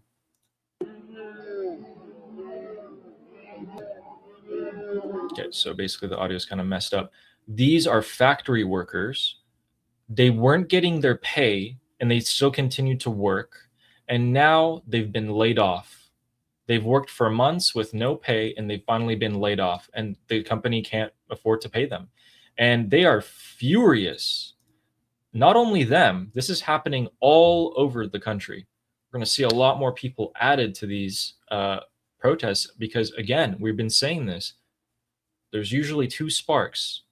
One, someone dies, someone is killed by the IRGC, and that's, it's been an issue, like Neda, like Mahsa Amini, or economic, which sparked back in December. We're seeing a lot of sparks, just like back in December, happening right now. These can all, in the future, make a big fire. So we have that, and then we also have this clip. What do you think about this?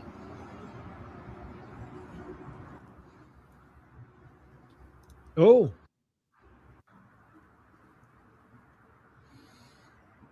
Wow. Wait, what's the behind job? There's a Javid. What is that behind it? There's a text. Javid Shah. Do you see that below? Okay. Yep. What is happening here, guys? There's so many things happening. Vahidi ma dige jang nemikhaim put on top of. Why would you put it on top of there? There's so much other room there. Okay, this is. Oh, wait, now Javid Shaheen. Okay, so never mind. Go back. Javid Shaheen. I think someone added the heen. Oh, to make it. Yes. Okay. Because that was definitely Javid. But there's so much other room. Why would you put it on a different chant? Well, on a different message? You couldn't find a different place. Okay, so. And you also put it on a parchment instead of writing it on. Anyways, guys, the text says, Vahidi, we don't want war anymore. So basically, somebody in Iran, this seems like somebody that supports the Islamic Republic, but it's against Vahidi. basically the part of the supporters of the Islamic Republic who are tired of war, that are saying this is a pro Ghalibaf message, right? Pro Ghalibaf, anti Vahidi type of message. But what I don't understand is, why was it, instead of painted on the wall, why does it look like it was written on a parchment and then put on top of another chant written graffiti on the wall that said Javid Shah, but somebody changed it to Javid Shaheen instead? This is weird. Yeah, it's pretty weird. Yeah. We have a member of the National Security Commission. Let me put this back. So we have a member of the National Security Commission of the Islamic Consultative Assembly, blah, blah, blah, blah. So many words. Someone up in the Islamic Republic said that we're going to strike the leaders of Israel and America. It's our indisputable right. We're about to shed 2 layers of commanders and officials from America and Israel. Oh, big talk. Where have we heard that before? We've heard that right before they know that their lives are in danger and they're going to get hit. It's pretty much every single time without fail. Now, before you go, I have a fun clip for you about the Saudi ambassador to the Islamic Republic in Iran. Oh, no, they took it out. That was so good. You should screenshot these. No, it was an X post. Please, come on, find it. Okay, so the Saudi, I think Saudi Arabia realized that it was really bad, and they took it off. But he said a couple of things that he should not have said at all, which painted the Saudi Arabian Islamic Republic relation in a really bad way. It will probably resurface. Like, obviously, people downloaded it, so we're gonna see it at some point. Yeah. Let me see if I can actually find it real quick. Can you read a super chat or two while I try to find it? It's really good. Yes. Let me do the super chats. We got 4 super chats. Oh my god. Wait, is Fizz Ingesis, is he Iranian? How does he know? Is he Iranian? Is he Iranian? Are you Iranian? No, because he's swearing like a Iranian. I don't know if he's Iranian. Did you learn this from an Iranian? Okay, I'm not gonna read that, by the way. No, he's not. I'm not gonna read that. Okay, I'm not gonna read that.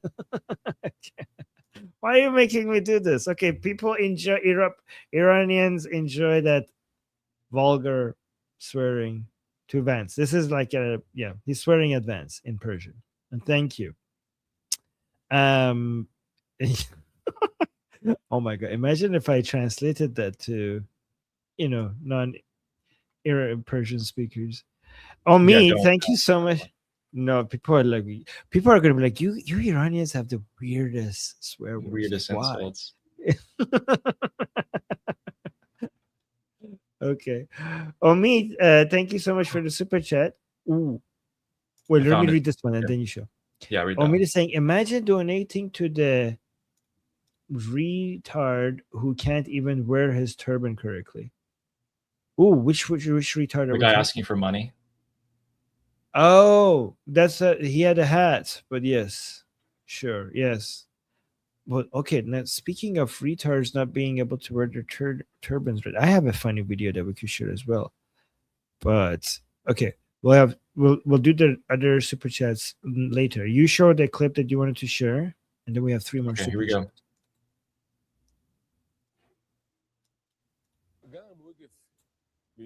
Let me read this to you guys again. Just watch this.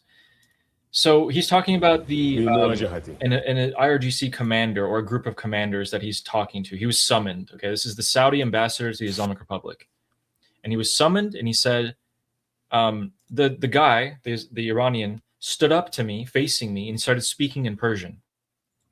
And then the other person was translating for us. He said, he's asking you, why did you kill the Iranian pilgrims in Mecca, the religious city? And I told him, tell him that we in the Kingdom of Saudi Arabia and Mecca, we do not kill the pilgrims of Bayt Allah. We welcome them, we help them, and we overcome any difficulties they might face. So the translator, tell him that. And I stood up as the translator was talking. And then suddenly I felt a very strong slap land on my face. A slap? A strong slap. He hit you? A palm strike. Yes, yes. I kept my composure. Then he repeated the question, like, why did you kill the Iranian pilgrims? What was his rank? Who was he? He was from the IRGC, I think the commander at the airport. They're everywhere in Iran. When he slapped you, what did he do? I didn't do anything. I kept my composure. We have instructions not to provoke the person in front of you if they're angry. Don't provoke them further. So I was patient. He repeated the same question, and I gave the same answer. We don't kill the pilgrims. And then the slaps continued. What? Almost 3 or 4 more slaps. And you kept your composure? I was very composed, especially with women and children there. That's why you are in the foreign ministry. Like, that's why you're composed. This is one of the traits of a diplomat. Almost. Yes, no doubt. Can you picture that in your guys' head, please? Wait, what country get foreign minister of where? Saudi Arabia. Are you kidding me? What the hell? Guys, this is what just happened. The Saudi Arabian ambassador was held up at an airport in Iran, and a random IRGC commander or officer was giving him a hard time and saying, why did you guys kill the Iranian pilgrims? And he's like, I don't know what you're talking about. We don't kill Iranian pilgrims. And the guy slaps the Saudi ambassador in the face. Keep in mind, the ambassador's children and wife are right behind him. And he's just taking it like a good boy. Like, he's just like, okay, we're supposed to not make them more angry. I have no dignity for myself whatsoever. Another 4 slaps come in and slap him in the face. He's like, yep, I kept my composure. Yeah, I definitely wasn't really scared. I just kept my composure because that's our instructions. And that clip has been taken down everywhere because it paints the Saudis in such a weak light, which I thought was hilarious. Yeah, so you just take it basically. You just took it. And it's a nobody. It's an IRGC officer in the airport. Like, he's just a random IRGC guy. This guy's making him out to be a commander and like a big dog. I'm like, dude, that's just one of the border guards there who's giving you. You're the Saudi ambassador. You've been slapped in the face. I mean, to be fair to him, you don't pick fights with the jihadi Durka person. Like, I mean, honestly, like you could try to act tough and alpha for pushing back against somebody who's hitting you, or you could be like, you know what, I'd rather go alive back to my wife and children. I agree. So it is. You could act tough, or you could be like, you know what, I'd rather not be tough and stay alive. This is an IRGC idiot. I don't know what he's gonna do if I escalate. I might die. I'd rather not die. You're right. You're absolutely right. But here's the thing. Why go on national TV in Saudi Arabia and say the truth? Why wouldn't you just paint, why wouldn't you lie about it? You can make the because maybe it's not because maybe he doesn't care without making yourself maybe he doesn't care about his ego. Ego is good information to have. I don't know if he's being honest though. How do we even know if he's telling us the truth? Because it makes him look like you know what? Like, why couldn't he just be like, oh yeah, he slapped me, but I talked all big and pushed him back and all this? Like, it might be a fake story. Yeah. But also he might also just want to tell us the nature of these animals. I mean, no insult to animals. Yeah, what was the clip that you wanted to show, by the way, before you have to go? Let's do the super chats and then I'll show my clip. Okay. So we got Justin here saying she was never a part of the MOU to begin with. This should be relevant for Trump as far as continuing regime change. This is regarding the Truth Social post releasing that person. I mean, to be fair to President Trump, he didn't say. To be fair to President Trump, we haven't seen if this is going to change his behavior to the Islamic Republic. But if it does, it would be. I mean, it deserves criticism. But so far, there's nothing in that post, a Truth Social post, that says that it's going to change his behavior based on that. Yeah. So far, we haven't seen it. Yeah. I think it's more of just a signal that they're talking and there's some sort of goodwill. I think goodwill is the key word in that post. Thank you, Justin. But I agree. Thank I mean, you. in terms of objective value, it's not even close. Fleshy Interloper saying, Ghalibaf, we will take Bandar Abbas for a phone call. Oh yes, you want like basically Flesh Interloper is, I think he's suggesting that you shouldn't even be talking to Ghalibaf unless like there should be a price for even talking to you. Like, why are we even talking to these people, right? Oh, But if you want one call, the price of one call is Bandar Abbas. That's the deal. I'm a huge proponent for that. Obviously, You know what? We should put Fleshy Interloper in charge. That's pretty. It's pretty aggressive. This would be over by now. Yes. Obviously, these guys don't understand, and they don't understand anything except for force. The force is the only thing bringing them back to the negotiating table and making them do things like release a detained citizen. Force is the only answer. Charge a city per minute of phone call. Yes, that's good. Yes. Thank you, Flesh Interloper, who also said confetti. Oh, thank you very much. Guys, thank you so much. Really appreciate that. Yay, we got there. Thank you, guys. Thank you, Fleshy. And Nail Bunny said, Persian has the most astoundingly creative insults. Yeah, True. They're very graphic. Oh my god. Yeah, sometimes people are like, hey, Armin, translate these swear words. They're like, you don't want to know. Yeah. You don't wanna know. do that. You guys would laugh about it, but yeah, you don't want to know. Yeah.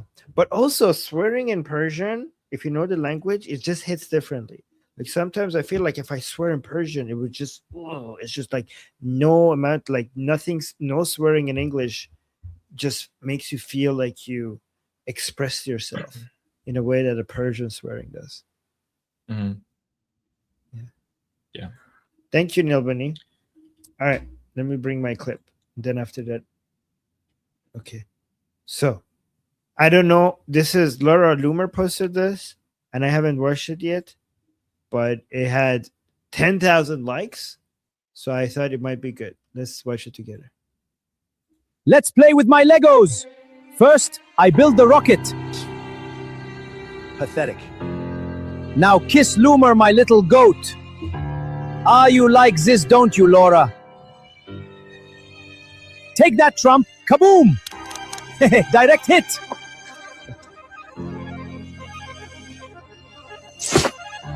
We're coming for you, Sharmuta.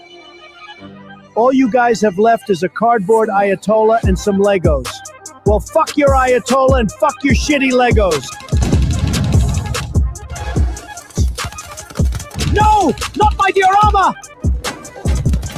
I must run! It's all crumbling!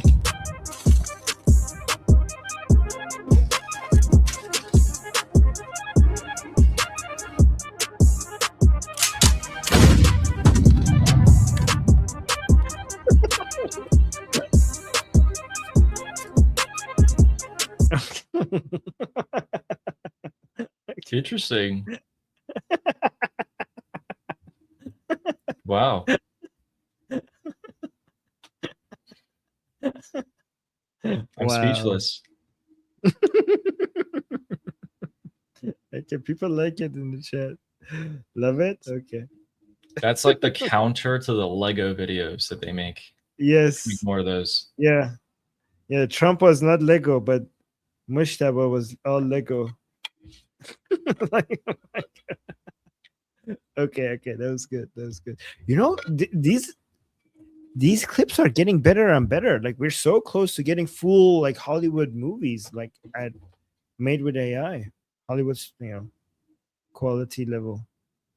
And we got another super chat. We want to respond to that. Yeah. The Underdog said, why would Trump send two complete fools to negotiate with Putin and later the IRGC? Trump's Gulf buddy wouldn't even find Ukraine on a map. Trump has some real bad staff. Greenland next. So here, I will defend Trump on this. I think in addition to fighting the Democrats, in addition to fighting the IRGC and everything around the world, he's also fighting a deep state within the United States of America. And I think his hands are very much tied a lot of the times when it comes to certain decisions. But I think he's setting himself up with the cards that he has played pretty well as a U.S. president.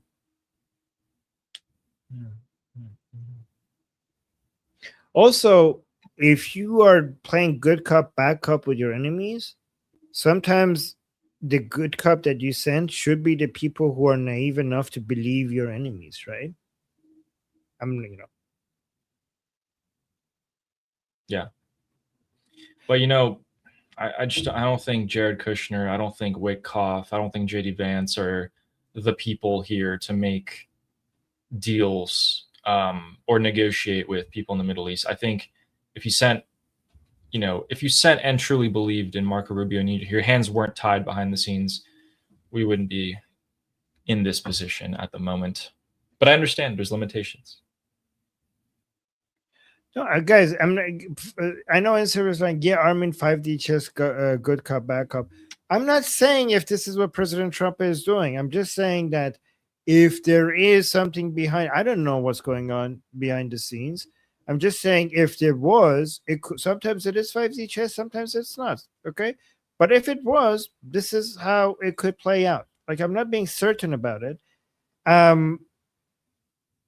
So, and also I saw in server that you were saying, like, you're laughing at Ali saying like deep state, LOL.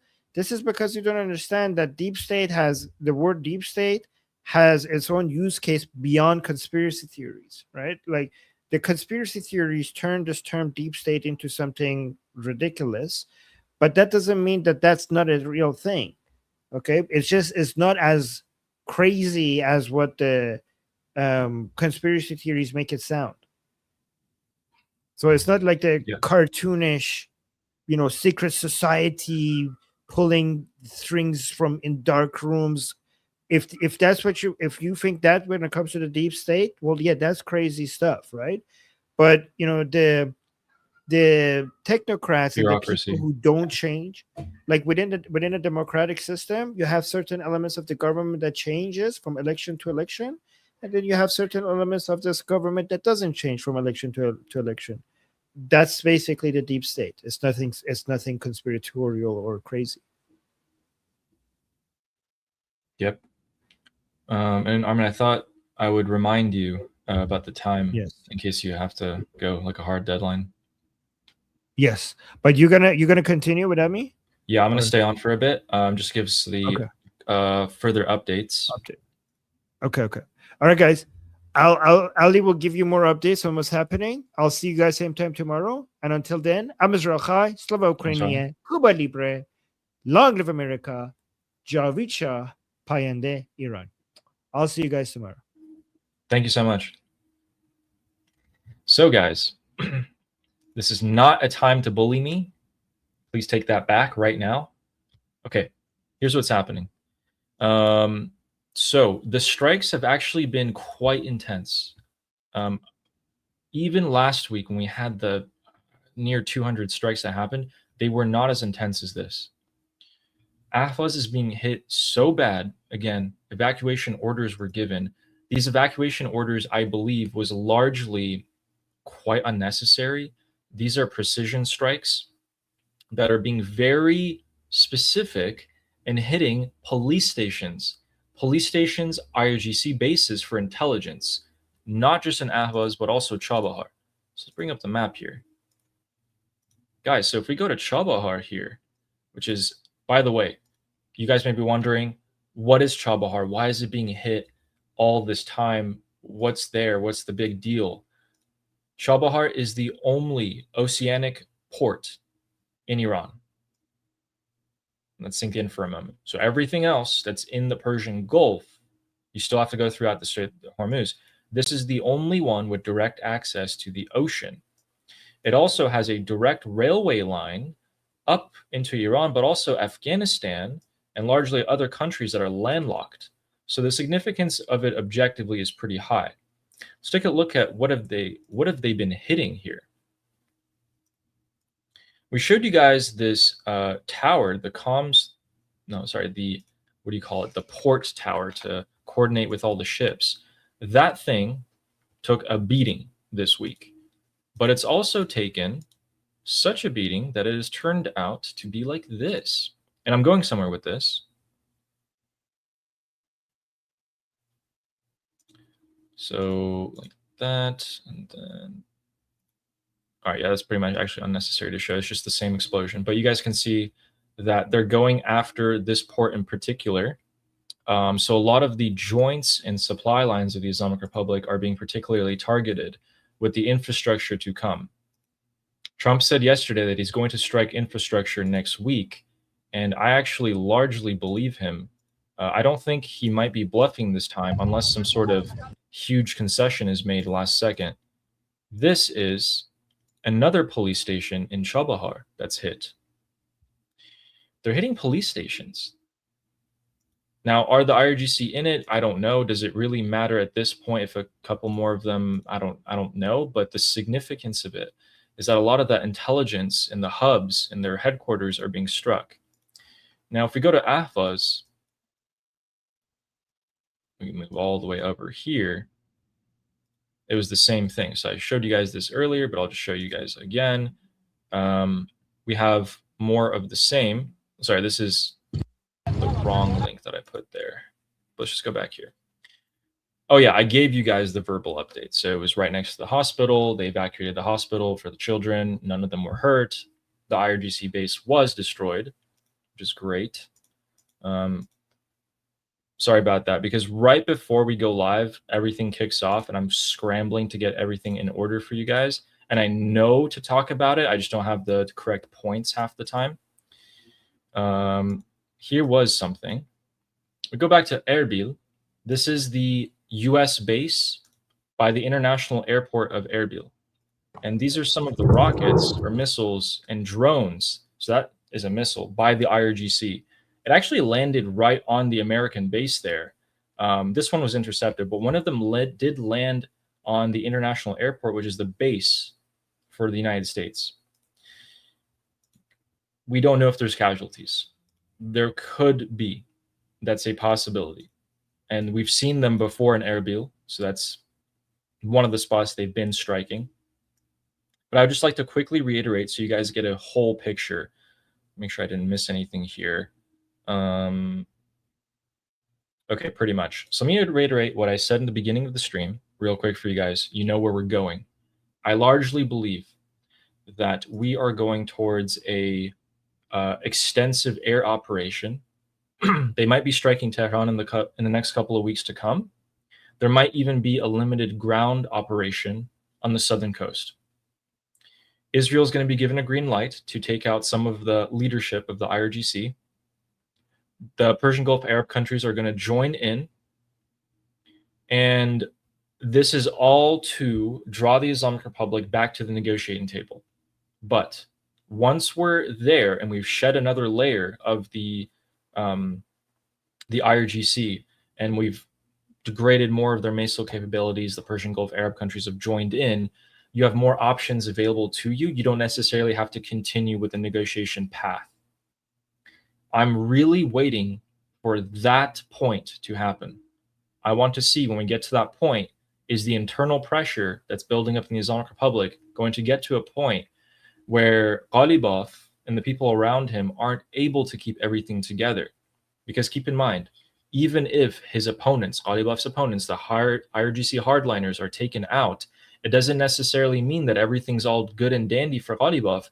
You're going to have a ton of angry people who wanted to eliminate Ghalibaf, who have been being held back because Vahidi and the other IRGC hardliners know if Ghalibaf's taken out, they're all going to die. But what if they're not held back anymore? You know, those are things that we have to see, and which is why for a long time I've been saying once we reach this point, the game is really started and the game is going to pick up, and we have to see what happens after Ali Khamenei's funeral, which ended 6 days ago. This is where the real playing field in the game is. It's where it's going to also end at this stage. The Persian Gulf Arab countries have joined in. I gave you guys my reasoning for that earlier. They don't really have a choice because their money's being hurt. Israel's itching to go. They're absolutely ready. The Islamic Republic can never, ever recover economically or politically from what has happened to them so far. The best case scenario, my personal opinion, they last some more time. They will never be in a position where you think they are a robust government. It's never going to get to that point, because it was never at that point. For 47 years it wasn't. They took our beautiful country and they degraded the currency 98% from 47 years ago. It's truly a tragedy.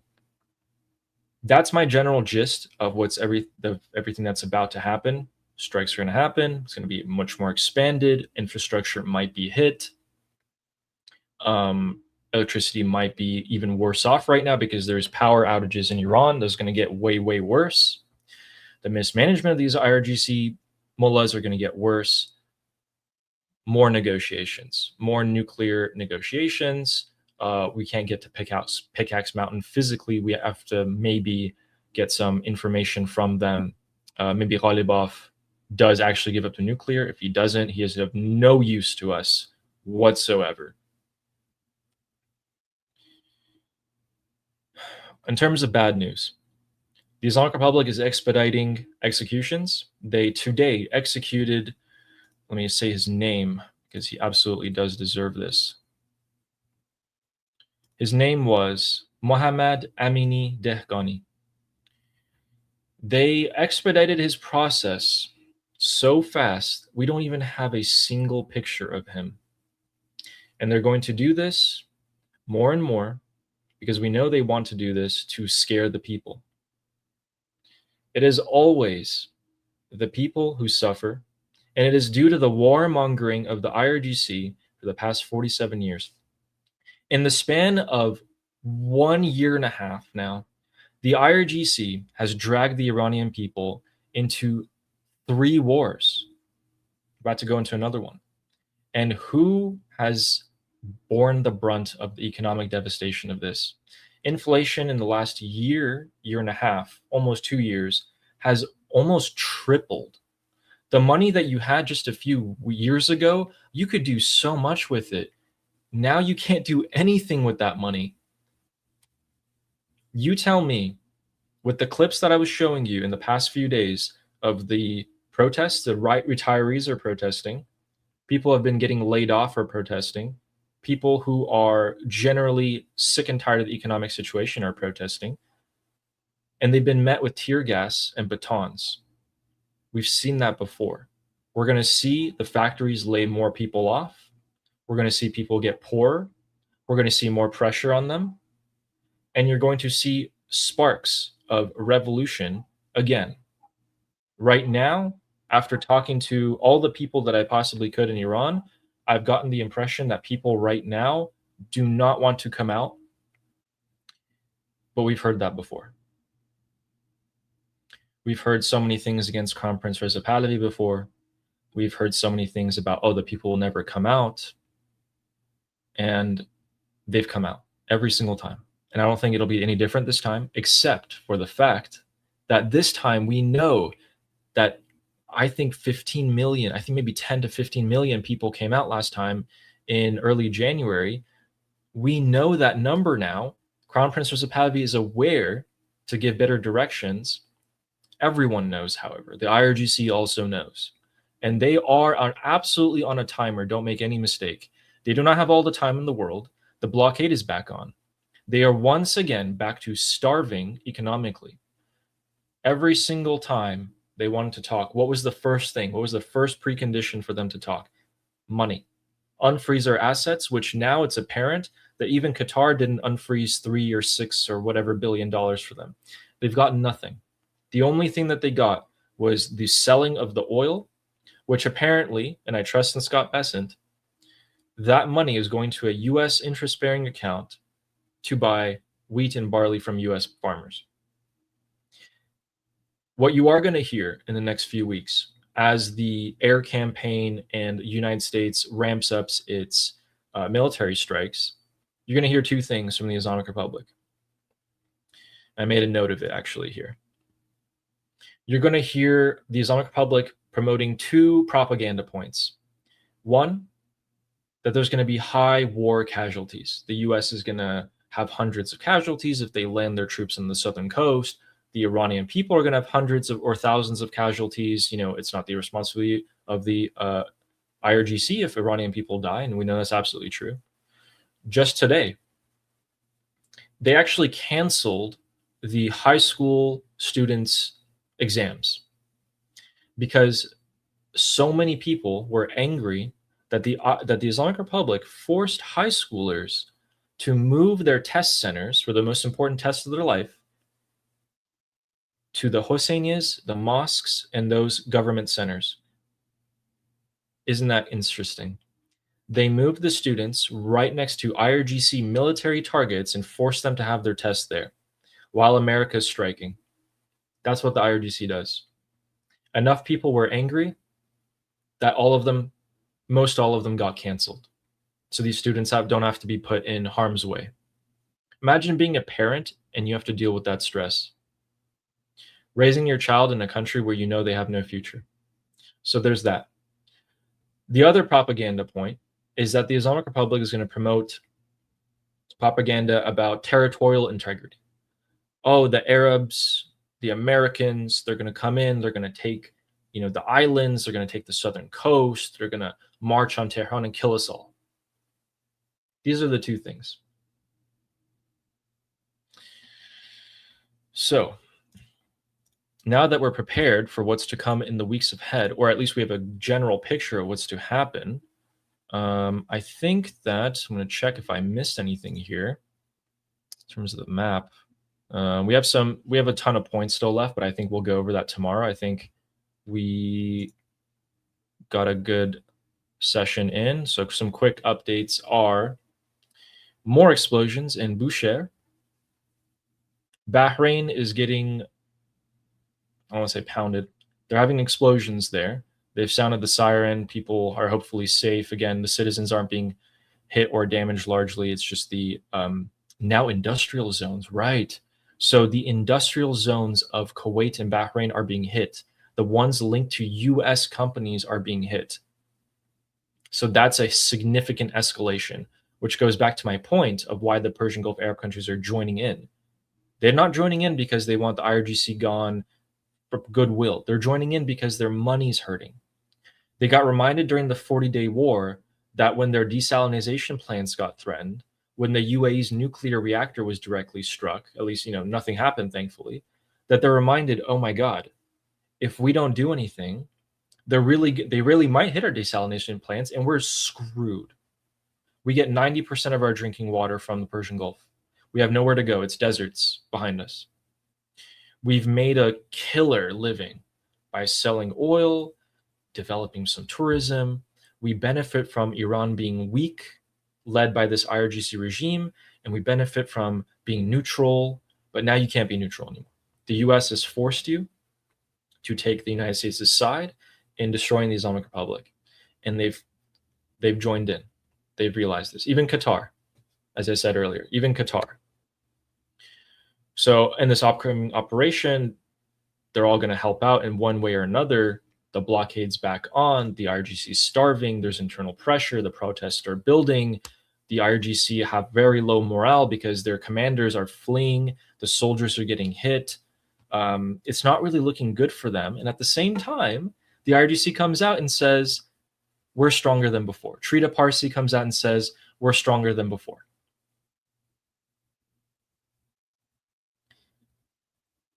Explain it to me. How are they stronger than before? Did I miss something? Did something happen that I didn't get?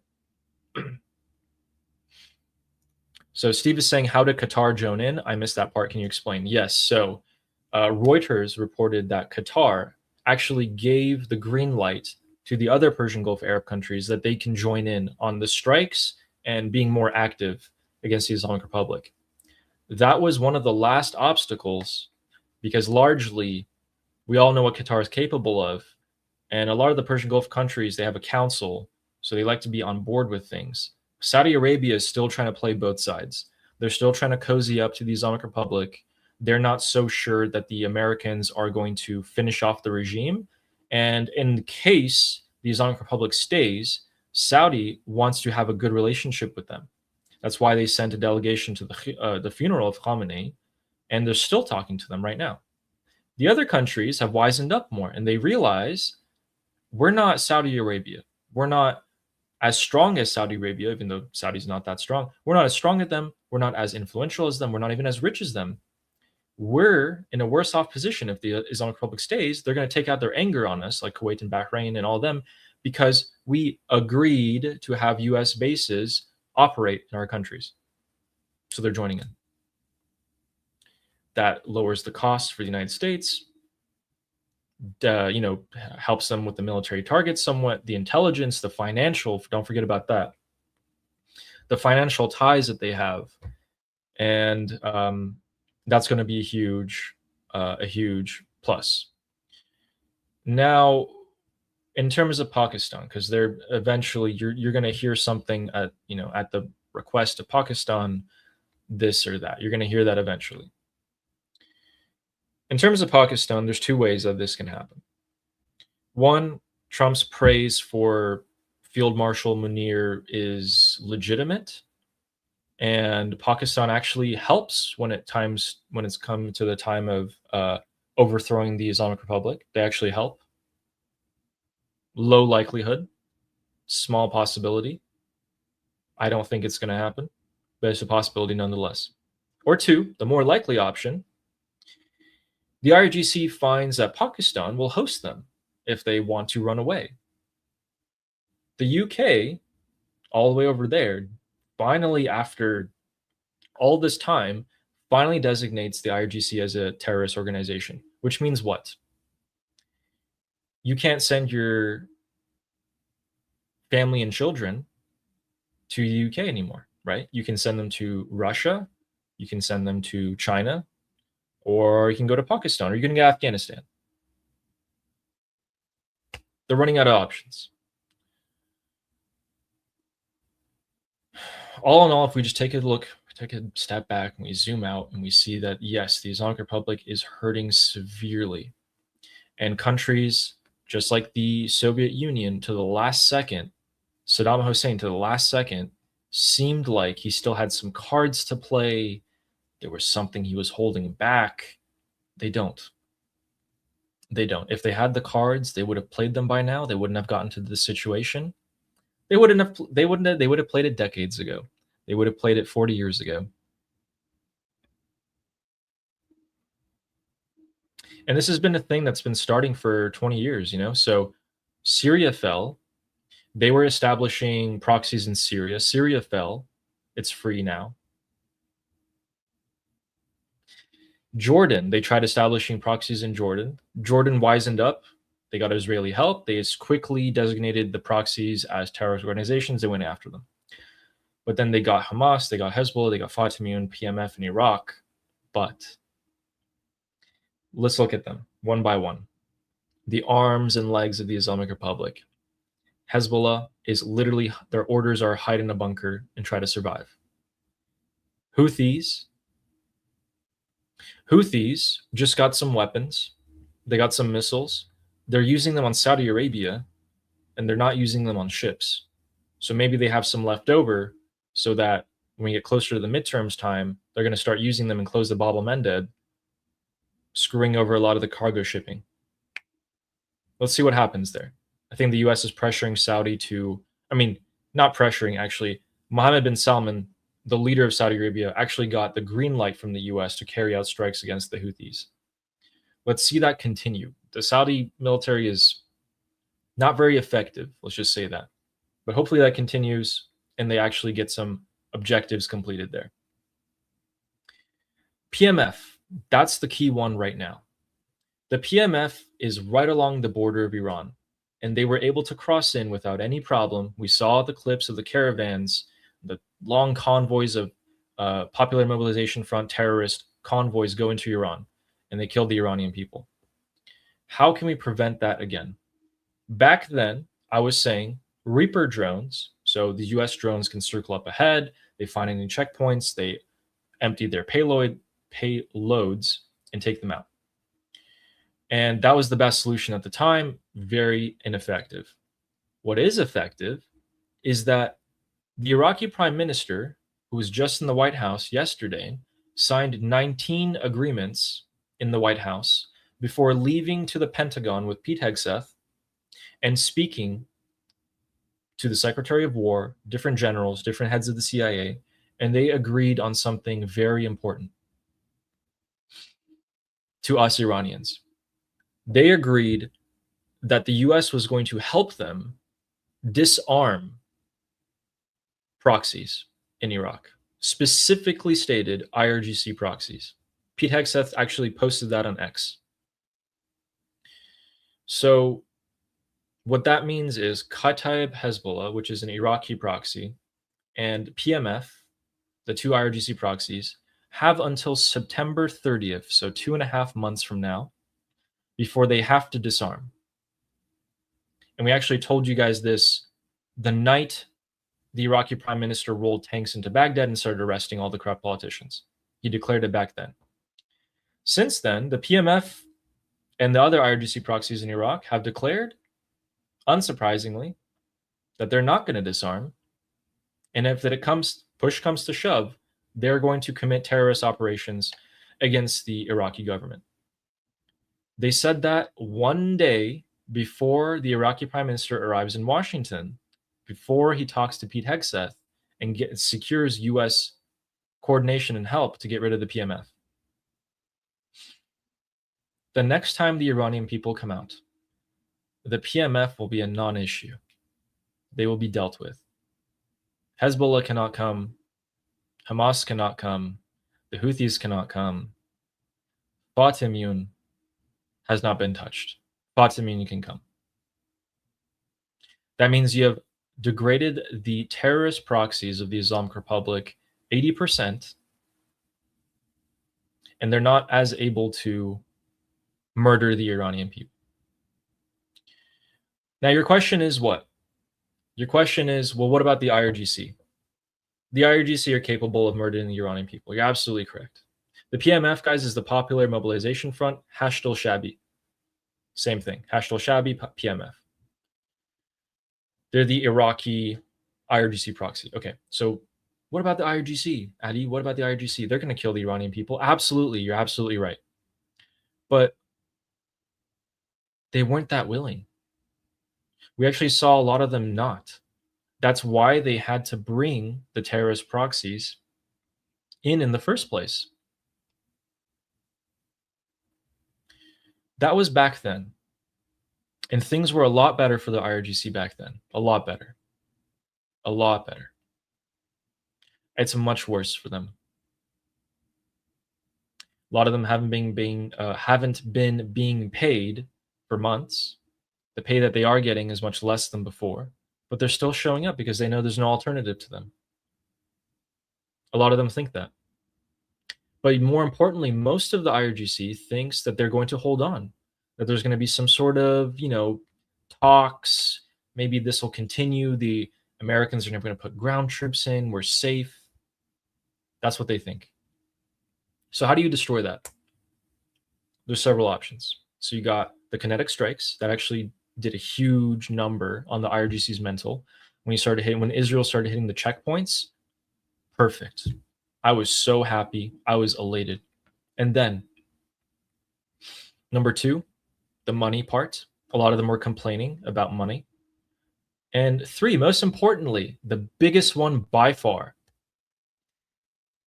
you need the Islamic Republic supporters and the IRGC, Basij, etc., to believe that there is no way out.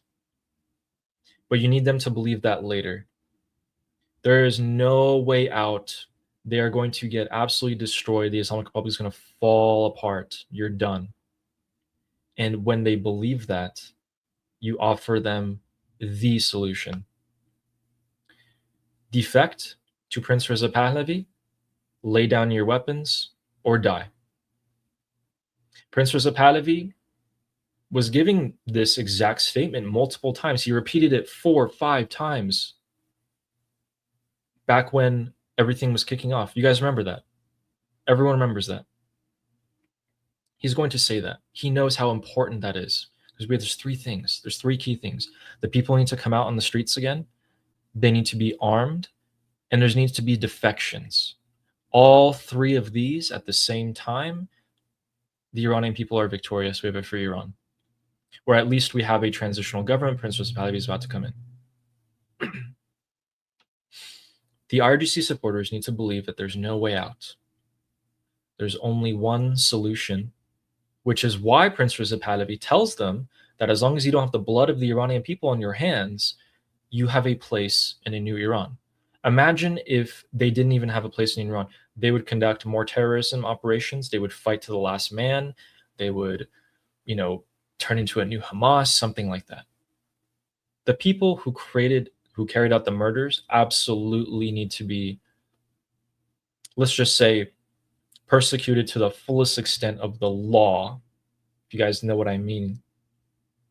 And what I mean is, there will be no law between the fall of the Islamic Republic and the establishment of the transitional government. But when the law is there to the fullest extent, they're mass murderers and they're complicit.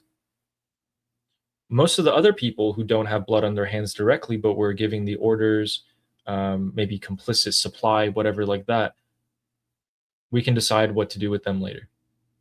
We need to achieve the objective first and deal with what's to come afterwards. We can't plan out for so much more on that aspect afterwards. We already have, the first time in history, a transitional government in waiting, Prince Reza Pahlavi and Nifty and his team, with a 180-page document plan of what they're planning to do to the country. And I've read it start to finish. I watched the dozens of hours of lectures that Nifty's put out on YouTube, which you guys can watch too. There's presentations about what they're going to do to the economy, how they're going to get rid of the IRGC's institutions, what they're going to replace them with. There's a plan. Absolutely not like Iraq, not like Libya, not like Afghanistan, not like any of these countries. There is a place and time and a plan that's going to happen no matter what. And that's largely what keeps me going. I know it's going to happen. It is only a matter of time. But no matter how much time it takes, I'm still going to be here. That's why I'm here every single day. So, Don B just said that Iran released an American citizen today. Trump said it was a gesture of goodwill, true social. He's going to go back to negotiating. I have a feeling. What do you think? So him posting that means that he is talking to the Islamic Republic right now. And that's no secret. He actually said it in his interview today and last night with Trey Yingst. He said that they called an hour ago. He's talking to them. That post has a significance. It's just meaning that there's a gesture of goodwill we're speaking. In terms of objective value, hey, not hitting the infrastructure or continuing on our operations with that one citizen who was released, I'm sorry, there's just no way they're the same thing in value. It's just a signal. We're going to talk. We're talking right now. And Don, that's what I've been saying. I think we're going to shed another layer of IRGC leadership. I think we're going to bomb them a lot more. And then I think we're going to go straight back to negotiations about the nuclear this time with a faster timeline. And Effie said, great analysis, Ali. Thank you so much. Appreciate that. All right, guys.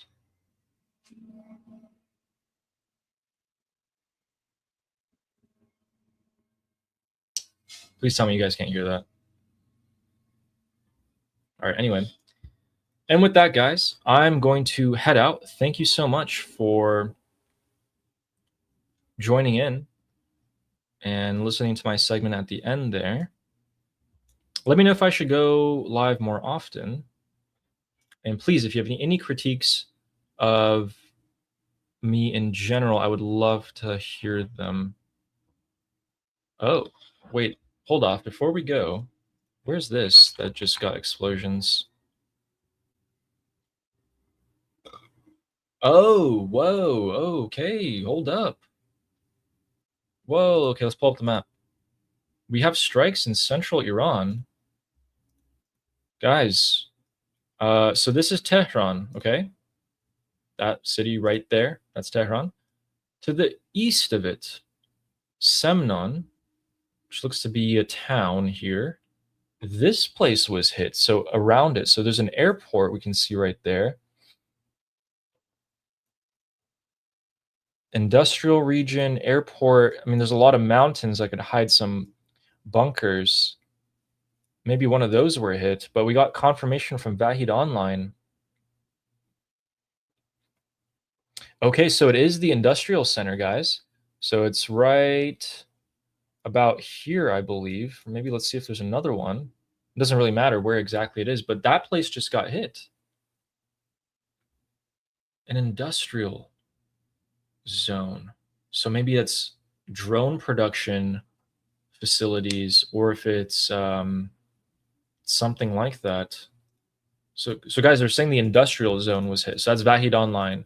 That's straight from the Iranians in the area. Okay, very interesting. I have a feeling we might see some more of that. We do. Okay. Okay, let's just go a little bit more. Parchin, I think, is right. It's closer to Tehran for sure. Somewhere around. Okay, let me type it up. Parchin just got hit. Okay, yeah, it was right there. Just a little bit less. I was right on it. Okay, so Parchin's been hit. Guys, this is a IRGC confirmed military site because it was hit, I think, hundreds of times during the 40-day war that we had in February. Okay, so it looks like we have a new round of strikes, ladies and gentlemen, in the central part of Iran. So Markaz province means central. Pakdasht as well. Okay, I think that's probably just next to Parchin right here. Actually, just take a look. Pakdasht. Is it somewhere here? Okay, so yeah, it's right there. Okay, guys, these are industrial zones that are outside the capital of Tehran. These were specifically producing, if I remember correctly, they were specifically producing ballistic missile components. So they're probably dual use. So they're probably going towards, drones as well at this point. That's significant. That's very significant. That's why I've been telling you that we went up the coast. Let me just put a couple of points here just to give you guys some perspective. But we've hit. Why am I doing this? I can just add the layers. So we've hit all along this coast, right, guys? But we've also hit more and more inland, like right around here. And so now we're seeing explosions in central Iran, right by the capital. Do you guys want to know why that's significant? Not only are we going after the production of more drones and missiles, but we also just proved that we can go and strike there, not lose anything, and yeah, we're just getting confirmation from Shin as well on that. Okay, sweet. But also, that's right next to Tehran. There's no difference for a fighter jet. That's like it's probably like an hour ride with a car. It's just no different for a fighter jet. So we can hit that as well. That's where the IRGC leadership is. I think we're going to do it unless something extraordinary happens. Ghalibaf gives some sort of weird, insane concession to Donald Trump, which at this point, if I read Donald Trump correctly and see his frustration, it shouldn't be anything less than a concrete, proven concession with evidence.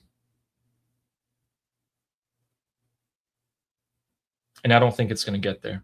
I don't think Ghalibaf has anything like that. I think he's going to hold on for dear life. I think he's not going to be told if he's going to be hit or not. He's going to be not given any promises, but I don't think he'll be hit in the end. I think he'll be left alive. does seem to be the only person right now in the Islamic Republic with the power to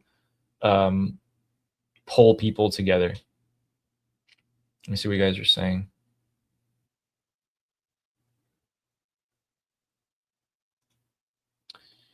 Omid's saying Santur session when? Oh, did you guys like it? Yeah, I watched it back, but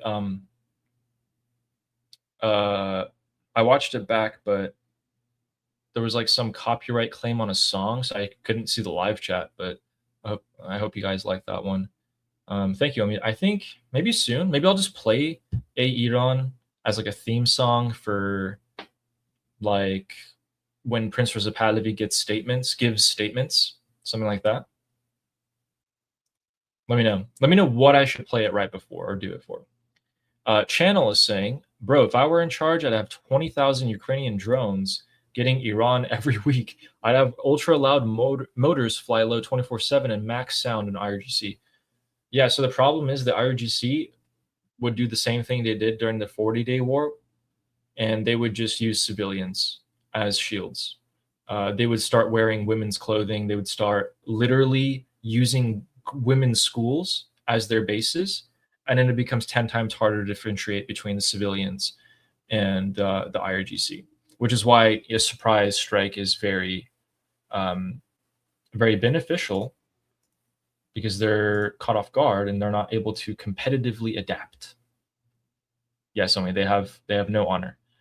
But Channel, what you are absolutely right is that we should be using more drones. The cost is very low. They've started using some. The US has actually started using Lucas drones, which are just the Shahid drones, reverse engineered, cheaper. They're using them now. I would just like to see a lot more of them. I'm not sure how much the US has of those, though. So we got to see. Thank you for the super chat, though. And Ida said, really? Markaz means center in Persian as well? Yeah, Markaz with a A, and same thing, yeah. It's almost like we're two ancient civilizations, the Jews and the Persians, the Iranians. And we've been around for a while, and we have our languages be a little bit similar. But yeah, Ida, I think there's more similarities as well.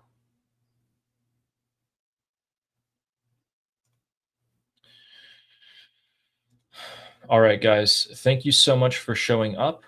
In the next couple of hours, I will be reposting on my Twitter if there are explosions in any sort of, crazy location like the center of Tehran. I might even go back here on live to cover that for you guys, whatever you guys want.